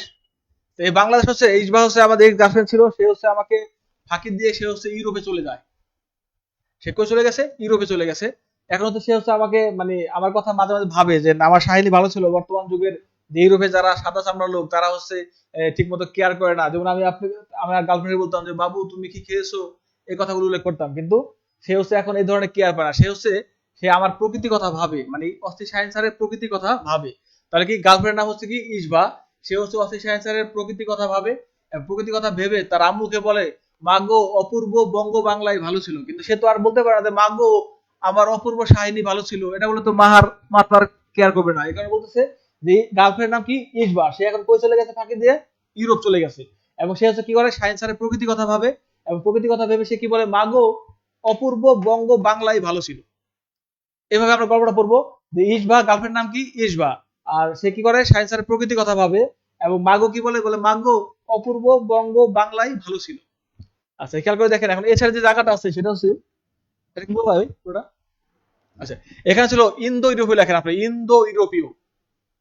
ইন্দো ইউরোপীয়, দেখেন কত মজা মাস্তি নিয়ে পড়া যায়। পড়াশোনা যত সহজ করা যায় সেই সিস্টেম পড়াবো। মানে পড়ালেখা বুঝবেন না মানে সবাই বুঝবেন। আপনার পিতামাতা সহকে নিয়ে ক্লাস করেন, সমস্যা নাই। ইন্দো ইউরোপীয়, এই ইন্দো ইউরোপীয় দুইটা ভাষা হয়। একটা হচ্ছে আমাদের শতম ছিল, শতম তালিবা শতম শতম, আর এটা ছিল কেন্তুম। কেন্তুম একটা শতম, একটা কি কেন্তুম। আচ্ছা, এই শতমটা কয়েকটা ভাগ হয়, একটু লিখে নেন। সেটা হচ্ছে কি, যে ইরানি, আরবীয়, মিশরীয়, আর এটা হচ্ছে আমাদের ভারতীয়। এই ভারতীয়টা হচ্ছে পরবর্তী ভারতীয় আর্য। হয় ভারতীয় আর্য। এই ভারতীয় আর্য আবার দুইটা ভাগ হয়, একটা হচ্ছে সংস্কৃত, একটা হচ্ছে প্রাকৃত। এই সংস্কৃত প্রাকৃত আবার দুইটা ভাগ, একটা হচ্ছে গৌড়ীয়, একটা হচ্ছে মাগধী। এই মাগধী আর গৌড়ীয়র এটা একটা বিকৃত রূপ হয়, সেটা হচ্ছে অপভ্রংশ। তারপর হচ্ছে আমাদের বঙ্গ কামরূপী। এর মধ্যে দেখা যাবে, দেখেন তো, দরকার আপনি একটু মডিফাই করেন, জায়গা লাগবে অনেক। বঙ্গ কামরূপী, এই বঙ্গ কামরূপীর পরে আসে কিন্তু, আচ্ছা, বঙ্গ কামরূপী। এই বঙ্গ কামরূপীর পরে হচ্ছে আপনার লিখবেন হচ্ছে এখানে লেখেন বাংলা, বাংলা, অসমিয়া, উড়িষ্যা। এই হচ্ছে আমাদের ভাষা বিষয়। এটা মুখস্থ করলে আপনি কিছু পারবেন না। যদি বলেন যে ভাই আমি এটা 3 মাস যাবত মুখস্থ করবো, তারপরে আপনি 10 দিন পরে বলবো, বলতে পারবেন না, কিছু করার নাই। কিন্তু এটা পরের থেকে পড়াই। তাহলে আমরা আবার একটু আসি যে এটা হচ্ছে ইন্দো ইউরোপীয়। ইন্দো ইউরোপীয় ভাষাগোষ্ঠী দুটা হয়। এটা হচ্ছে প্রায় 5,000 বছর আগে। কত বছর আগে? 5,000 বছর। প্রায় 5,000 বছর আগে ছিল। এটা ইন্দো ইউরোপীয় ভাষা হয়। এই ইন্দো ইউরোপীয় অনেকে বলে যে ভাই, আমি যদি বলা হয় ইন্দো, ইন্দো বলতে কি বোঝাচ্ছে, অনেকে ম্যাক্সিমাম বলে ইন্দো বলতে ভাই এখানে ইন্দোনেশিয়া না, এখানে ইন্দোনেশিয়া বোঝায় নাই। ইন্দোনেশিয়া না, ইন্দো বলতে হচ্ছে আমাদের এই ভারতীয় উপমহাদেশকে বোঝাইছে, এই অঞ্চলটাকে বোঝাইছে।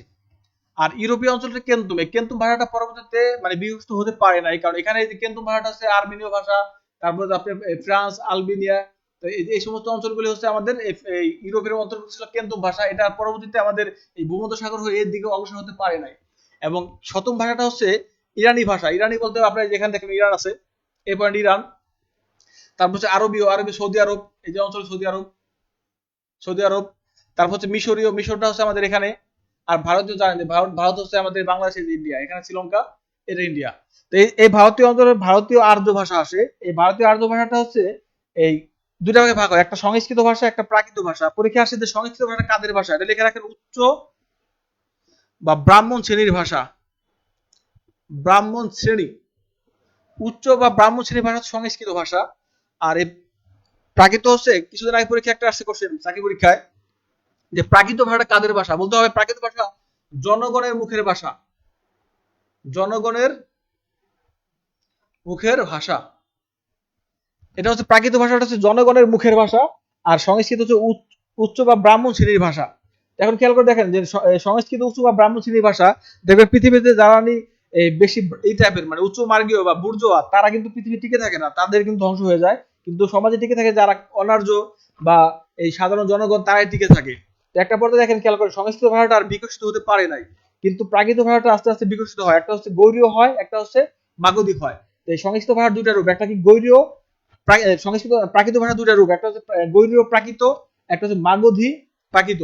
এখন হচ্ছে আপনারা এই মাগধীর পাশে লিখে রাখেন, মনে করেন লেখেন সুমা, লেখেন সুমা। এই সুমাটা হচ্ছে আপনার, এই সুতে হচ্ছে সুনীতি কুমার চট্টোপাধ্যায়। এই সুতে কি? সুনীতি কুমার চট্টোপাধ্যায়, সুনীতি কুমার চট্টোপাধ্যায়। আর এই মাতে হচ্ছে মাগধী। মাতে হচ্ছে আমাদের মা দিয়ে আমি মাগধীকে বুঝাইছি। তার মোট কথা হচ্ছে কি, যে মাগধী প্রাকৃতির জনক হচ্ছে সুনীতি কুমার চট্টোপাধ্যায়। এটা মনে রাখলাম কি, দিয়ে সুমা দিয়ে একটা মেয়ের নাম মনে করে দেখলাম সুমা। তাহলে খেয়াল করে দেখেন, সুনীতি কুমার চট্টোপাধ্যায় হচ্ছে মাগধী প্রাকৃতিক কথা বলছে। পরীক্ষা আসতে পারে, পরীক্ষা আসছেও যে মাগধী প্রাকৃতিক সম্পর্কে কে মতবাদ দিয়েছেন। আপনি বলবেন যে মাগধী প্রাকৃতিক সম্পর্কে সুনীতি কুমার চট্টোপাধ্যায় মতবাদ দিয়েছেন। আর সুনীতি কুমার চট্টোপাধ্যায় সে বলেছে যে বাংলা ভাষাটা হচ্ছে মাগধী প্রাকৃত থেকে আসছে, সেটা হচ্ছে দশম শতক। কত শতক? দশম শতক। এই দশম শতকে হচ্ছে আমাদের এই মাগধী প্রাকৃত থেকে বাংলা ভাষাটা আসছে। এই দশম শতক থেকে আমাদের মাগধী প্রাকৃত থেকে বাংলা ভাষা আসছে, সেই কথাটা কে বললো? এই সুনীতি কুমার চট্টোপাধ্যায় বলছেন। আর এই সাইডে লেখেন আপনার ডিএমএস। ডিএমএস বলতে ঢাকা মেডিকেল কলেজ না, DMS doctor Mohammad Shahidullah. Doctor Mohammad Shahidullah এই লোকটা বলছে না ভাই আপনার কথা মানি না, যে বাংলা ভাষাটা আসছে আমাদের গৌড়ীয় প্রাকৃতি থেকে। এবং এই গৌড়ীয় প্রাকৃতিক কথা সে বলছে শতম শতক, বা সে তো আরো 3 শতক আগে কথা বলছে, যে আমাদের এই এই বাংলা ভাষাটা প্রাকৃত থেকে আসছে, কিন্তু সেটা হচ্ছে গৌড়ীয় প্রাকৃতি। তাহলে আমরা দুটা বিষয় পেয়ে গেলাম এখান থেকে এমসিকিউটা। একটা হচ্ছে কি, যে বাগেদি প্রাকৃতিক জনক হচ্ছে সুনীতি কুমার চট্টোপাধ্যায়, মনে রাখলাম কিভাবে সুমাদি। আর গৌড়ীয় প্রাকৃতিক কথা কে বলছে? গৌড়ীয় প্রাকৃতিক কথা বলছে ডক্টর মোহাম্মদ শহীদুল্লাহ। ডক্টর মোহাম্মদ শহীদুল্লাহ বলছে কি, ডিএমএস বলছে যে আমাদের বাংলা ভাষা আছে গৌড়ীয় প্রাকৃতি থেকে।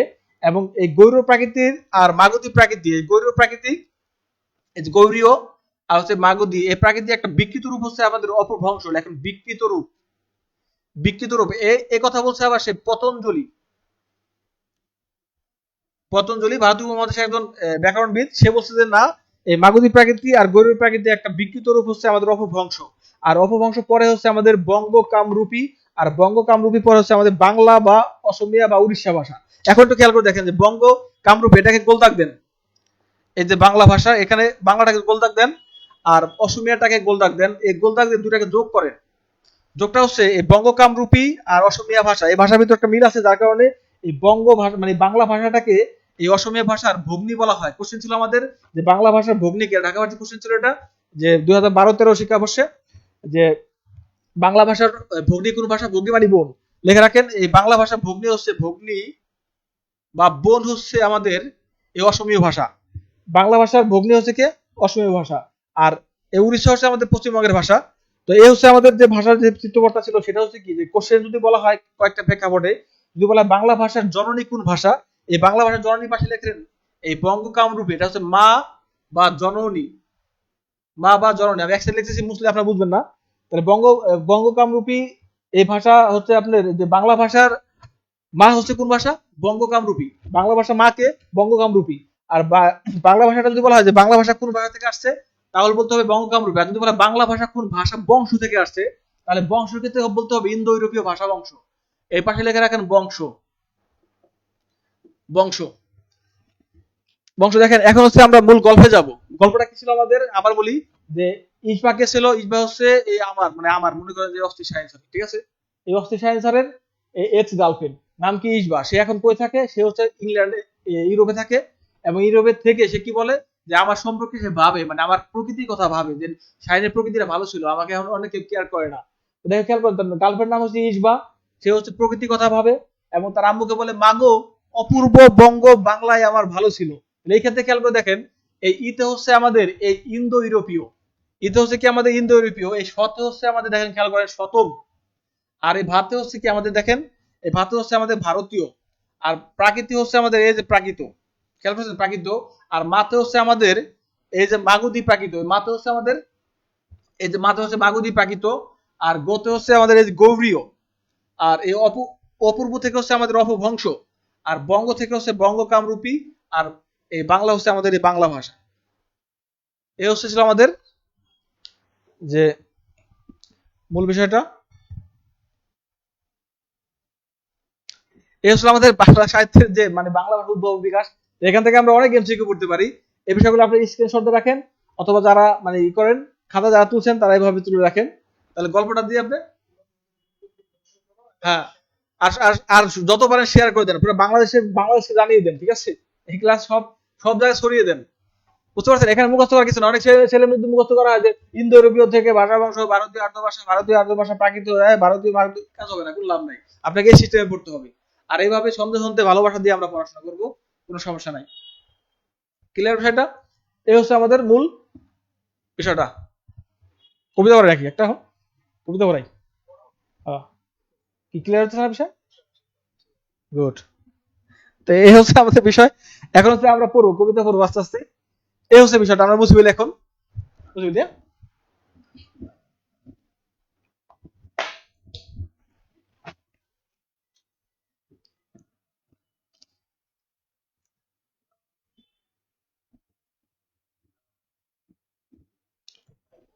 কবিতা পড়বো আজকে। খুব কঠিন একটা কবিতা পড়বো, বিভীষণমতি মেঘনাথ। দেখেন আপনার কলেজ জীবনে কি পড়ছেন, আর এখানে আপনার কি পড়েন।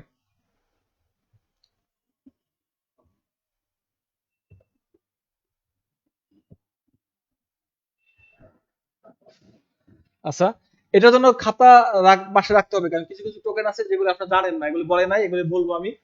একটা হচ্ছে বিভীষণের প্রতি মেঘনাথ, বিভীষণের প্রতি মেঘনাথ, মেঘনাথ, এটা হচ্ছে কবিতা। এই কবিতাটা মেঘনাথ বধ কাব্য, মেঘনাথ বধ কাব্য, এটা প্রকাশিত হয় 1861 সালে। 1861 সালে প্রকাশিত হয়। এটা নিয়ে একটা কথা আছে, এই কিছুদিন আগে একটা চাকরি পরীক্ষা হয়েছে, সেখানে আমার এক রুমমেট ছিল, যে মেঘনাথ বধ কাব্য কত সালে প্রকাশিত হয়। আমি বললাম যে 1861 সালে। পরীক্ষা আসছে, দেখাচ্ছে 1860 সাল। এটা তো হবে না, কত সালে, 1861 সালে। সেটা লিখেছেন মাইকেল দাদু, মাইকেল মধুসূদন দত্ত, দাদু লিখে রাখেন, মাইকেল দাদু। এর জন্ম হচ্ছে 1824 থেকে 1873 সাল। এটা প্রেক্ষাপট আছে। আমি এর আগে একটা কোশ্চেন দিব হালকা। কোশ্চেনটা কি দেখেন, খেয়াল করেন, যে মেঘনাথ বধ কাব্যে, মেঘনাথ বধ কাব্যে, মেঘনাথ কাব্যে রাবণের রাবণের পরাজয়, পরাজয় যেন মাইকেলের পরাজয়। পরাজয়। দেখেন দেখেন কি কি মূল্যায়ন করবেন, এটা কলেজে পড়াছে কিনা। যে মেঘনাদ বধ কাব্যে রাবণের পরাজয় যেন মাইকেলের নিজের পরাজয়। ক্লিয়ার বিষয়টা? এটা একটা বলে দেই, এর প্রেক্ষাপটটা জানতে হবে। সেটা হচ্ছে কি, আপনারা জানেন যে এই যে টাইমটা, এই টাইমটা হচ্ছে আমাদের উপনিবেশিক শাসন। এই উপনিবেশিক শাসনের সময় আমাদের মাইকেল মধুসূদন দত্ত, সে হচ্ছে ইংরেজি ভাষাকে খুব ভালোবাসতেন, এবং ভালোবাসার কারণে সে এত ভালোবাসতেন, অনুরাগ ছিল, সে হচ্ছে তার ধর্মটাকে জলাঞ্জলি দিয়ে দেয়। সে হিন্দু ধর্ম থেকে 1842 সালের দিকে সে হচ্ছে খ্রিস্টান ধর্মে এইভাবে উত্তীর্ণ হয়ে যান, এবং একটা পর্যায়ে তার বাবার সাথে তেজপুত্র মতো হয়ে যায় না, ঠিক আছে। সে হচ্ছে ফ্রান্সে চলে যায়, ফ্রান্স চলে গিয়ে সে হচ্ছে লেখালেখি করে। সে প্রথম লেখা একটা ক্যাপটিভ লেডি, ক্যাপটিভ লেডি নামের একটা কাব্য লেখেন। লেখাটা খুব ভালো হয়েছিল, কিন্তু ইংরেজরা তাকে ধরে কি লেখছেন, এই লেখা কি হয়েছে নাকি, এই লেখা লেখা যাবে না। মানে মোট কথা হচ্ছে কি, ইংরেজরা তাকে স্বীকৃতি দেবে না।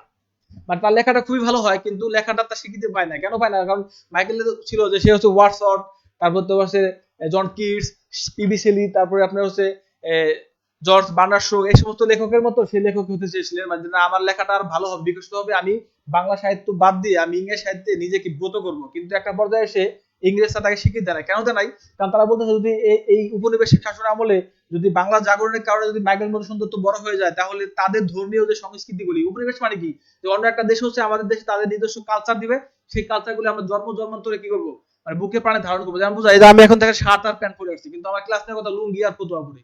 বা আপনার যারা মেয়ে যারা আছেন, তারা হচ্ছে আপনার শাড়ি পরে ক্লাস করবেন কেন? কিন্তু এটা আমাদের এই সংস্কৃতি ভুলে গেছি আমরা। কারণ কি, আমরা হচ্ছে ইংরেজদের সংস্কৃতিগুলিকে চর্চা করতেছি। এটাই হচ্ছে উপনিবেশ। উপনিবেশ মানে কলোনাইজেশন। তারা হচ্ছে সেখান থেকে চলে যাবে, কিন্তু তাদের ধর্মীয় সংস্কৃতিগুলি আমরা এই করবো। আর এই বিষয়ে আমাদের সবচেয়ে বেশি সস্তার ভূমিকা পালন করছেন সে হচ্ছে ঈশ্বরচন্দ্র গুপ্ত। এগুলো আমরা বাংলা সাহিত্য ইতিহাস ক্লাসে বলবো। আর ক্যাপ্টিভ লেডি লেখার পরে বলে না ভাই, আপনার যা লেখা এই লেখা ভালো হয় না। মোট কথা হচ্ছে ইংরেজরা তাকে স্বীকৃতি দিবে না। দেখেন, খেয়াল করেন যে ইংরেজরা তাকে স্বীকৃতি দিবে না। সে ক্যাপ্টিভ লেডি লেখছে, কিন্তু তার মনের ভিতরে কষ্ট হয়। সে বলে, সে মনে মনে একটা কবিতা লেখে, সে হচ্ছে বঙ্গ ভাষা, এবং সে ভাষা কবে স্বপ্নে এসে কোন লক্ষ্মী আজ্ঞা দিল মোরে, যারে ফিরে ঘরে তুই যারে ফিরে ঘরে। অর্থ হচ্ছে যে আমি যে মানে আমি যে একটা ভ্রান্ত ধারণার মধ্যে আছি, আমি যে আমার বাংলা সাহিত্য ভুলে গেছি, আমি যে আমার ইংরেজ সাহিত্য নিয়ে লেখালেখি করতেছি, আমার এই লেখা কেউ দাম আসবে না। আমাকে নতুন করে আমার কপোতাক্ষের কাছে চলে যেতে হবে, এবং আমাকে বাংলা সংস্কৃতি নিয়ে লেখালেখি করতে হবে। সে মনে মনে একটা কষ্ট পায়। যেমন কষ্ট বলতে কি, আপনি মনে করেন যে আমি বুঝাই যে, খেয়াল করে দেখেন, যদি আপনি একটা প্রেম করে থাকেন, তাহলে সেক্ষেত্রে দেখবেন আপনি যে ছেঁকা খাইলে পরে আপনার ভালো লাগে, যে বা আমি এটাকে ত্যায্য করে দিছি। এটার ভিতরে একটা বড় বিষয়, সেটা হচ্ছে কি, আমাদের যে সে মডিফাই করে লেখে যে রামায়ণ, রামায়ণ ছিল বাল্মীকি রামায়ণে দেখা যাচ্ছে যে এখানে রাবণটাকে সে বড় করছে। কেন বড় করছে? রাবণটা আসলে এখানে ভিলেন চরিত্র ছিল, কিন্তু সে হচ্ছে বলছে যে রাবণের শক্তি সামর্থ্য ছিল, রাবণ ছিল অনেক রাক্ষস। রাবণের ছিল মেঘনাদ, রাবণের ছিল বীরবাহু, রাবণের ছিল কুম্ভকর্ণ, রাবণের ছিল বিভীষণ ছিল। কিন্তু একটা পর্যায়ে এসে কিন্তু রাবণের ফ্যামিলিটা ধ্বংস হয়ে যায়।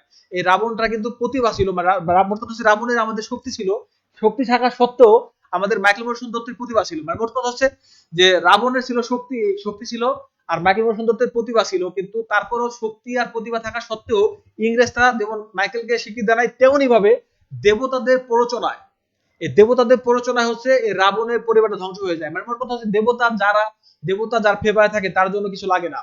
কেন লাগে না? আপনি বারবার পরীক্ষা দেন, কিন্তু আপনি হুজুর খান পারেন না, কিন্তু আরেকজন অটোমেটিক পেরে যায়। তো মোট কথা হচ্ছে কি, যে এই দেবতারা হচ্ছে আমাদের রামকে সাপোর্ট করছে, রাবণকে সাপোর্ট করে নাই, যার কারণে আমাদের রাবণের শক্তি সামর্থ্য থাকার কারণে পরাজয় বরণ করছে। আর মাঝে মাঝে পরাজয় বরণ করার মধ্যে একটা মহত্ব আছে। এবং মাইকেল দেখাচ্ছে যে আমার শক্তি সামর্থ্য ছিল, আমার প্রতিভা ছিল, সব ছিল, কিন্তু ইংরেজ আমাকে স্বীকৃতি দেয় নাই। এই যে ইংরেজরা তাকে স্বীকৃতি দিল না, এই যে স্বীকৃতি না পাওয়ার কারণে মাইকেলের যে পরাজয়, মানে সাহিত্য থেকে যে সে বিচ্যুত হয়ে গেল, এই পরাজয়টা হচ্ছে আমাদের এর প্রতিফলনটা ঘটাচ্ছে হচ্ছে রাবণ চরিত্রের মাধ্যমে। কারণ এই রাবণ চরিত্রের ভিতরে আমাদের তার প্রতিভা ছিল, সবই ছিল, শক্তি ছিল, কিন্তু সে পরাজয় বরণ করছে। এই যে একটা পরাজয় বরণ করা, এটা হচ্ছে আমাদের মাইকেলের সাথে রাবণের যে পরাজয় একটা মিল। এই হচ্ছে মূল বিষয়টা। কারণ দেবতাদের প্ররোচনা, দেবতা বলতে এখানে ইংরেজরা বুঝাইছে। দেবতা কাদের বুঝাইছে? ইংরেজরা। তোমরা মাঝে মাঝে কথা বলি যে বর্তমান যুগে কবি সাহিত্যের ভাষা অনেকে বুঝে না। যেমন এখানে তো আমাদের যে বলাচাঁদ মুখোপাধ্যায় বনফুল বলছে যে কবি আর কবিরাজ কিন্তু এক না। কবিরাজ যেটা দেখবে আর কবি কিন্তু সেটা দেখবে না। তুলসী গাছে যে নিম গাছ ছিল, নিম গাছে কবি যেভাবে চিন্তা করছে, আর আমাদের কবিরাজ কিন্তু সেভাবে চিন্তা করে না। কারণ মোট কথা হচ্ছে কি, আমাদের এক বাস্তব কথা বলি, যে এই বিষয়টা আমাদের এই অনার্স লেভেলে স্যার বলেছিলেন যে কিছুদিন আগে যারা কবিদের ভাষা বুঝে না, তারাও বলে যে এটা অনেক মৌলবাদী লেখা লিখছে, বা এই লেখাটা হয় নাই। তো এই লেখাটা মানে তারা ভাষাটা বুঝে না, আসলে কবি কি বুঝাইছে। মানে আমাদের কবি কিভাবে দেখেন, আমাদের কাজী নজরুল ইসলাম সে বিদ্রোহ কবিতা বলছে যে আমি দেবতার বুকে এঁকে দেবো পদচিহ্ন। এই লাইনটা যদি কেউ ব্যাখ্যা করে যে সে দেবতাকে লাফতি মারতে চেয়েছে, নাউজুবিল্লাহ, কিন্তু এটা হবে না। কারণ কি, সে দেবতা বলতে কিন্তু এখানে এই স্বয়ং ঈশ্বরকে বোঝায় নাই, দেবতা বলতে ইংরেজদের বুঝাইছে। কারণ ইংরেজ আমাদের শাসন করছে, উপনিবেশ স্থাপন করছে, তাদের বুকে লাথি মারতে চাইছে। তো খেয়াল করে দেখেন, এখন যদি কেউ বলে যে কবি বলছে ইংরেজদের দেবতা স্বরূপ ধরে ইংরেজদের লাথি মারতে চেয়েছে, কিন্তু আপনি যদি মনে করেন যে না দেবতাকে লাথি মারতে চাইতে হবে না, এই কারণ কবিতার ভাষা আপনি বুঝতে হবে। এই জায়গায় মাইকেলটা হচ্ছে এই দেবতা বলতে এখানে ইংরেজদের বুঝাইছে। তাহলে এই বিষয়গুলো আমরা একটু জানবো। তাহলে এই কোশ্চেনটা ছিল এই বিষয়টা যদি মূল্যায়ন করা হয়, তাহলে আপনি এক কথায় বলবেন যে আমাদের মাইকেলের প্রতিভা থাকা সত্ত্বেও মাইকেল ইংরেজদের দ্বারা স্বীকৃতি পায় নাই, তেমনি ভাবে এই দেবতাদের প্ররোচনায় রাম সাপোর্ট পাওয়ার কারণে রাবণের পরাজয় বরণ করছে। ঠিক আছে, এই হচ্ছে আমাদের বিষয়টা। তো আমরা হচ্ছে পড়বো। আর সবচেয়ে বড় কথা থেকে মেঘনাদ বধ কাব্যে হচ্ছে আমি বলছিলাম 10,000 লাইন আছে। কত হাজার লাইন? প্রায় 10,000। হ্যাঁ, 10,000 লাইন। এই 10,000 লাইন আমি পড়ছি এবং অভিনয় করছি। ঠিক আছে, আর এখান থেকে স্বর্গ ছিল 9টি, 9টা থেকে 6টা স্বর্গ। এই 6টা স্বর্গ থেকে আপনার এই 72 লাইন পাঠ করা হয়েছে। এই 72 লাইন আপনারা আজকে 3 বছর যাবত পড়তেছেন। কত বছর? 3 বছর। এই 72 লাইন 3 বছর 72 লাইনের ব্যাখ্যা আমি দিয়ে দেবো ক্লাসে, এখন সমস্যা নাই। আর এই এর পিছনে ব্যাকগ্রাউন্ডটা জানতে হবে যে কেন এই কবিতাটা কিভাবে আসলো, সেই বিষয়টা জানলে আপনি পুরোটা বুঝে যাবেন। মনে করেন এখানে হচ্ছে অযোধ্যা নামের একটা জায়গা। কি জায়গা? অযোধ্যা। এই অযোধ্যা ভারতের জায়গা। অযোধ্যার রাজা ছিল দশরথ। কে ছিল? দশরথ। এই দশরথের 3টা স্ত্রী ছিল। একটা হচ্ছে কৌশল্য, একটা কৈকেয়ী, একটা সুমিত্রা। এই হচ্ছে 3জন রানী ছিলেন।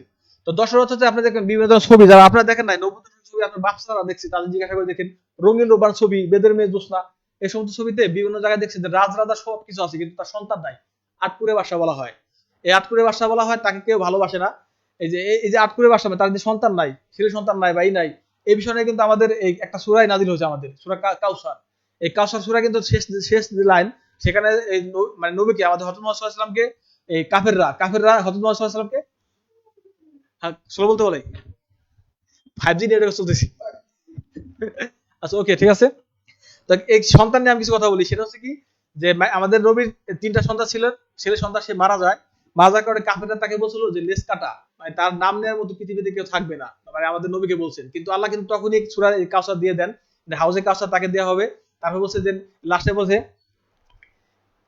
ইন্না আতানা শানি শানি কি বলে, কুলাউযু রাব্বিন ইন্না আতানা কাল কাউসার ফাসাল্লি রাব্বিকা ইন্না শানিয়াকা হুয়াল আফতার। ইন্নাকা শানিয়াকা হুয়াল আফতার বলছে যে হে নবী, আপনাকে যারা লেস কাটা বলেছে তারাই হচ্ছে লেস কাটা। মানে মোট কথা হচ্ছে দেখেন, আল্লাহ মানে মোট কথা নবীকে বলছিলেন যে আপনার ছেলে সন্তান নাই বা সন্তান নাই, আপনার নাম নেওয়ার মতো কেউ থাকবে না।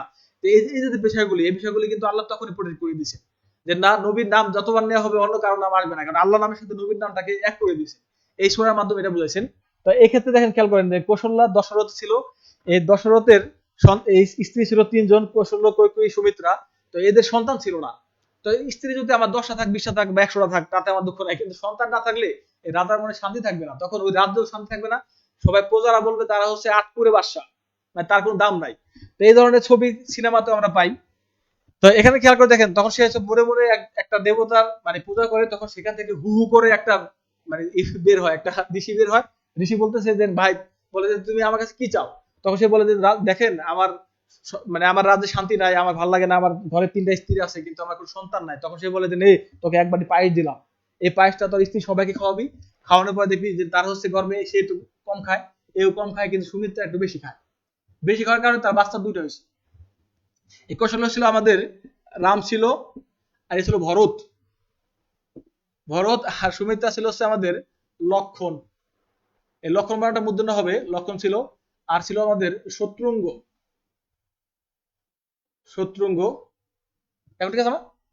শত্রুঙ্গ রিমাইন্ড দেন আবার কি বলে, হ্যাঁ? শত্রুঙ্গ। তো রাম, ভরত, লক্ষণ, শত্রুঙ্গ। তো এই রামের ভিতরে সেটা হচ্ছে কি, যে রাম হচ্ছে বড় ছিলেন। রাম বড়, আপনারা জানেন যে সে মহাভারত থেকে শুরু করে সবসময় কিন্তু রাজ্য নিয়ে পলিটিক্স চলে, এটা আমাদের সংসারে চলে, সব জায়গায় চলে। যে মানে ফ্যামিলি যে ক্রাইসিসটা, সেটা হচ্ছে কি, যে কৈকেয়ী সে ছিল যে দশরথের বিশাল একটা অসুখ হয়। এই অসুখ হলে সে সেবা করে, সেবা করার ফলে সে বলছে যে বলে যে রানী তুমি আমার কাছে কি চাও? তখন সে বলে আমি এখন চাবো না, পরে চাবো। ওই যে রঙেলো কি বলে, বেদের মেজস্ব ছবির মতো, ইলিয়াস কাঞ্চনকে যখন সাপের বিষ বাজায় অঞ্জু যখন ভালো করে, তখন বলে যে হে তুমি আমার কাছে কি চাও? রাজা বলে যে এখন চাবো না, পরে চেয়ে নিবো। মানে সে যে নায়ককে চায়, সেই বিষয়টা সে পরে বুঝতে পারে না। তো ভরতকে চায়, মানে ভরতকে বলে যে ভরত হচ্ছে সেই হবে, মানে রাজা হবে। আর ভরত যদি রাজা হয় তাহলে কৈকেয়ী হতে হবে রাজমাতা। এবং এই ভরত তো ছোট বড় বড় ভাইকে বাদ দিয়ে তো আর ছোট ভাই হতে পারে না, এই কারণে কৈকেয়ী হচ্ছে এখানে একটা মানে কুচক্রি করছে। সেটা হচ্ছে কি যে রামকে আমরা বনবাসে পাঠিয়ে দিব, রামকে বনবাসে পাঠিয়ে দিলে আমার আমার ছেলে সন্তান আমার এই ভরত হবে রাজা, আর রাজা হলে আমি হবো নিজের রাজমাতা, ঠিক আছে, আমি একলা একলা বসে বসে রাজ্য শাসন করবো।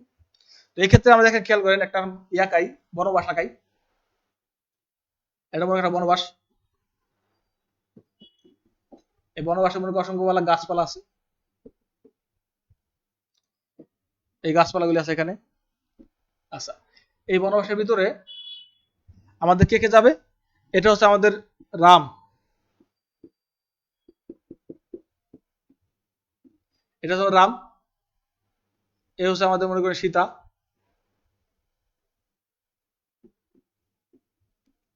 সীতা, আর এটা হচ্ছে আমাদের লক্ষণ। লক্ষণ হচ্ছে একটু বডি বিল্ডার, এ হচ্ছে মনে করেন একটু চেতা পাবলিক, ঠিক আছে, ডিজে টাইপের লক্ষণ। তো এর রামকে তারা হচ্ছে বনবাসে পাঠিয়ে দিবে, এই যে বনবাসে তারা যাবে রাস্তা দিয়ে, তাহলে এই বনবাসে যাবে হচ্ছে কি রাম যাবে, সীতা যাবে। এখন খেয়াল করে দেখেন যে এই লক্ষণ ছিল রামের প্রচুর ভক্ত ছিল, এখন বলতেছে যে ভাই যদি সীতা মানে বনবাসে যায় তাহলে আমিও যাবো, তাহলে লক্ষণও তার সাথে যোগ দেয়, লক্ষণও যায়, তাহলে লক্ষণ আমাদের এখানে চলে যায়। তো তারা এখানে বসবাস করতেছে, পাশ দিয়ে মনে করেন ছিল হচ্ছে আমাদের একটা লঙ্কা, এই নদী আর কি। এই নদীর ভিতরে মনে করেন অসংখ্য নদী, এখানে নৌকা আছে মনে করেন, এই নৌকা আছে, এই নৌকা দিয়ে পার হয়। আর এই জায়গা ছিল আমাদের লঙ্কাপুরী, এই লঙ্কাপুরীটা ক্লিয়ার বুঝতে হবে, লঙ্কাপুরী। এই লঙ্কাপুরীতে মনে করেন রাক্ষসরা থাকে, তো রাক্ষসদের তো বিল্ডিং বিল্ডিং থাকবে, তারা তো আর এই বনবাসের মতো মানে পুরে করে থাকবে না, তাদের মনে করেন এগুলো বিল্ডিং সব, এগুলো হচ্ছে একটা বিল্ডিং, মনে করেন আমাদের এই মতিঝিলের মতো জায়গা বিল্ডিং, এই বিল্ডিং তারা থাকে। এদের ভিতরে বসবাস করতেছে আমাদের রাবণ। এই রাবণের ভিতরে কারা কারা আছে তা আমরা দেখবো একটু, সেটা হচ্ছে খেয়াল করো যে এই রাবণের ভিতরে আছে, রাবণের ভিতরে আছে তার বোন ছিল একটা, বোন, একটা তো ভাই, ভাই আর একটা ছিল ছেলে। এই বোন ছিল শূর্পনখা, শূর্পনখা কিন্তু এই পরীক্ষা আসে যে এই সূর্পের মতো নখ যার, তাকে বলে শূর্পনখা, এটা বহুবী সমাস, আমরা সমাস করবো। এই সূর্প মানে কুলার মতো আর কি নখ। আর ভাই ছিল আমাদের এখানে, ভাই ছিল বিভীষণ, বিভীষণ ছিল ভাই। আর এখানে ছিল কুম্ভকর্ণ, সে হচ্ছে 6 মাস ঘুমায় থাকে, 6 মাস জেগে থাকে এবং অনেক অনেক শক্তিশালী ছিল। আর ছেলে ছিল আমাদের মেঘনাদ, মেঘনাদ আসলে বীরবাহু, বীরবাহু, ঠিক আছে। আচ্ছা, এই ছেলের পাশে লেখা কি প্রমিলা দেবী, কারণ এই মেঘনাদ স্ত্রী ছিল প্রমিলা, প্রমিলা নিয়ে কথা আছে, আমরা ক্লাসে পরে বলবো। প্রমিলা দেবী বোঝা যাবে মতো, আচ্ছা প্রমিলা। এখন দেখেন খেয়াল করেন যে শূর্পনখা হচ্ছে সে রাক্ষসী টাইপের একটা মেয়ে, ওকে একটু রাক্ষসীর মতো রাখাই, এরকম রাক্ষসী, এই রাক্ষসী টাইপের ডিজে টাইপের একটা মেয়ে। আচ্ছা, সে হচ্ছে কোনো একদিন এই হাঁটি হাঁটি পাপা করে এই নদী পার হয়ে সে হচ্ছে জঙ্গলে চলে আসে, এই জঙ্গলে চলে এসে সে হচ্ছে ফিদা হয়ে যায় আমাদের এই রামকে দেখে। রামকে মনে করেন যে গোলাপ ফুল দিয়ে একটা আই লাভ ইউ বলছে, আই লাভ ইউ ভালোবাসা দিতে হবে আমাকে, ঠিক আছে। তো গোলাপ ফুল দিয়ে আই লাভ ইউ বলছে।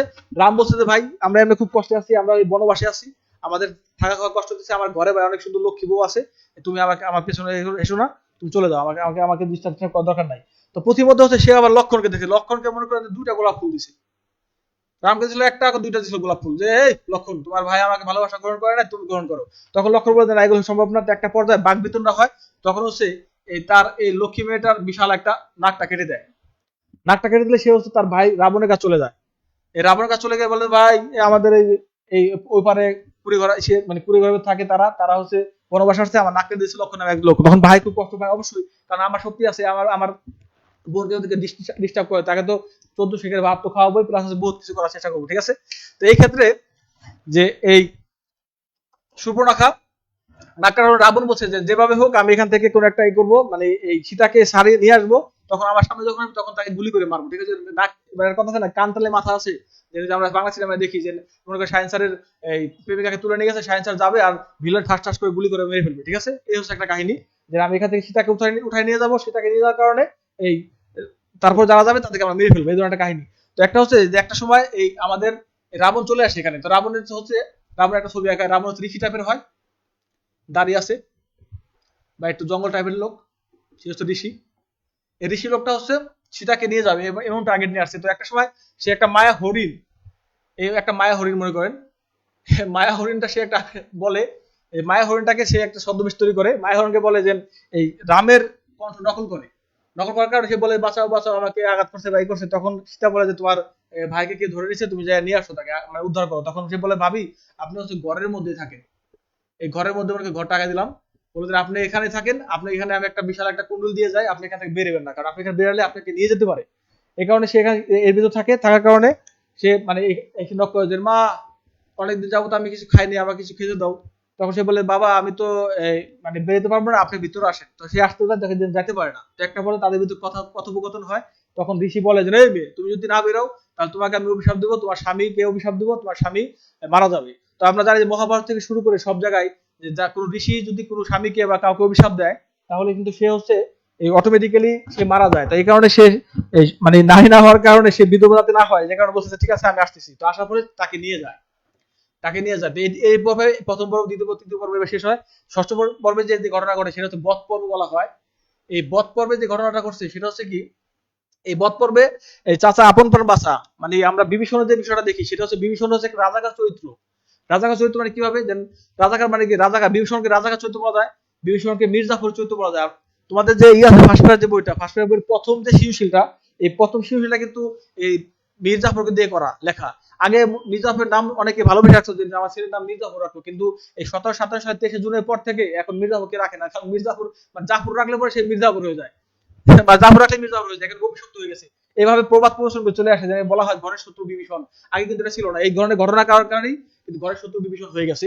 তো এই বিভীষণটা তার দলে যোগ দেয়। তো এখন হচ্ছে আমরা একটা নিকম্বিলা জগাকার রাখাবো, কুয়া খাবো, নিকম্বিলা জগাকার কুয়া খাবো, যা খাবো এখানে আগে না, হ্যাঁ এলাকা ধরবে দেবতাকে, তো দেবতা লাগবে উপরে নিকম এখানে আগে, ওকে। আচ্ছা নিকম্বিলা জগাকারটা খেয়াল করে দেখেন, এই নিকম্বিলা জগাকারটা হচ্ছে একটা ঘর, এই ঘরের ভিতরে আমাদের এই মেঘনাথ হচ্ছে ইষ্ট দেবতার পূজা করতেছে। মেঘনাথ সম্পর্কে কিছু কথা বলিনি। মেঘনাথ হচ্ছে বিশাল বড় এক শক্তিশালী, সে হচ্ছে ইন্দ্রজিৎ, মানে সে হচ্ছে ভাই স্বয়ং দেবতাদেরকে সে পরাজয় বরণ করেছে।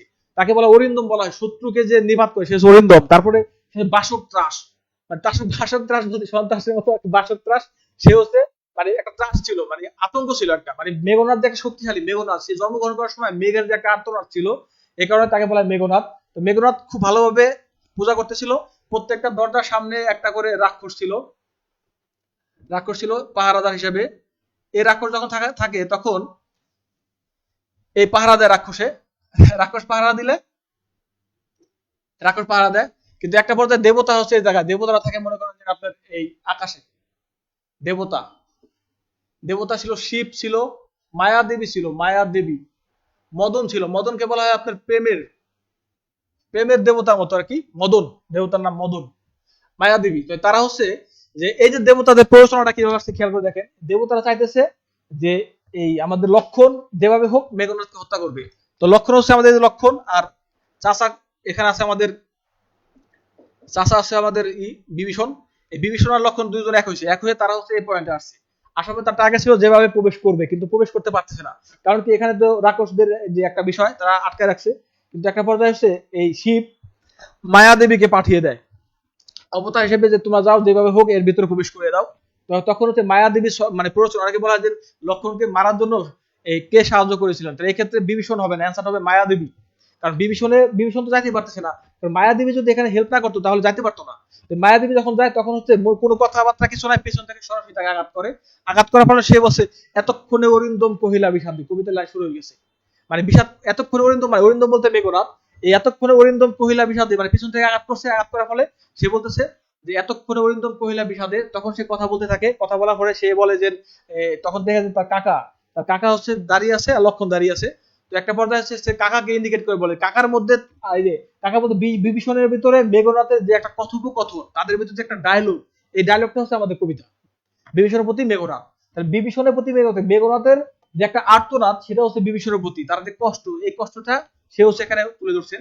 তখন বলে যে এতক্ষণ অরিন্দম কহিলা বিষাদে। তোর একটা পর্যায়ে বলে যে কাকা আপনি কি কাজ করছেন, কারণ আপনি হচ্ছে নিকুষা দেবীর সন্তান। গতবার পরীক্ষা আসছে নিকুষা কে ছিল, নিকুষা ছিল মেঘনাথের দাদি বলা যায়, অথবা রাবণ, অথবা এই বিভীষণের মা, ঠিক আছে। তো বলছে আপনি হচ্ছে নিকুষা দেবীর, সতী নিকুষা দেবীর সন্তান। তার চেয়ে বড় কথা হচ্ছে আমি রাবণের ভাই, রাবণের ভাই, আর সবচেয়ে বড় কথা মেঘনাথের চাচা আপনি, ঠিক আছে। তো এই ধরনের ঘটনা কেমনি ঘটলেন? তখন সে হচ্ছে যে মাঝে মাঝে যে একটা কোশ্চেন করা হয় যে এই 72 লাইনের কততম লাইনের ভিতরে এই বিভীষণের মুখে কথা ফুটে, মানে বিভীষণ কথাটা বলে। 1 থেকে 12তম লাইন হচ্ছে মেঘনাথই বলছে, তারপর 13 নম্বর লাইনে বলছে বাতিজা হুদায় আপনি পেছাল পারতেছেন, এগুলো আর লাভ নাই, আমি হচ্ছে চলে গেছি, কারণ আপন প্রাণ বাঁচা, একটা কথা আছে, আমার এখন জনজয় সব দিয়ে আমি চলে গেছি আমার দলে, মানে আমি আমার ভালো দেখছি, এখন লঙ্কা বই ধ্বংস হয়ে যাক কি হোক, এটা আমার দেখার বিষয় না, আমি চলে গেছি। মানে মোট কথা হচ্ছে সে এখানে এখানে রাজাকার চরিত্র, মানে সে হচ্ছে তার ধর্ম জলাঞ্জলি দিয়ে সে তার এই ভ্রাতৃত্ব সব জলাঞ্জলি দিয়ে সে হচ্ছে অর্ধে চলে যায়, মানে এটা স্বার্থপর একটা বিষয়।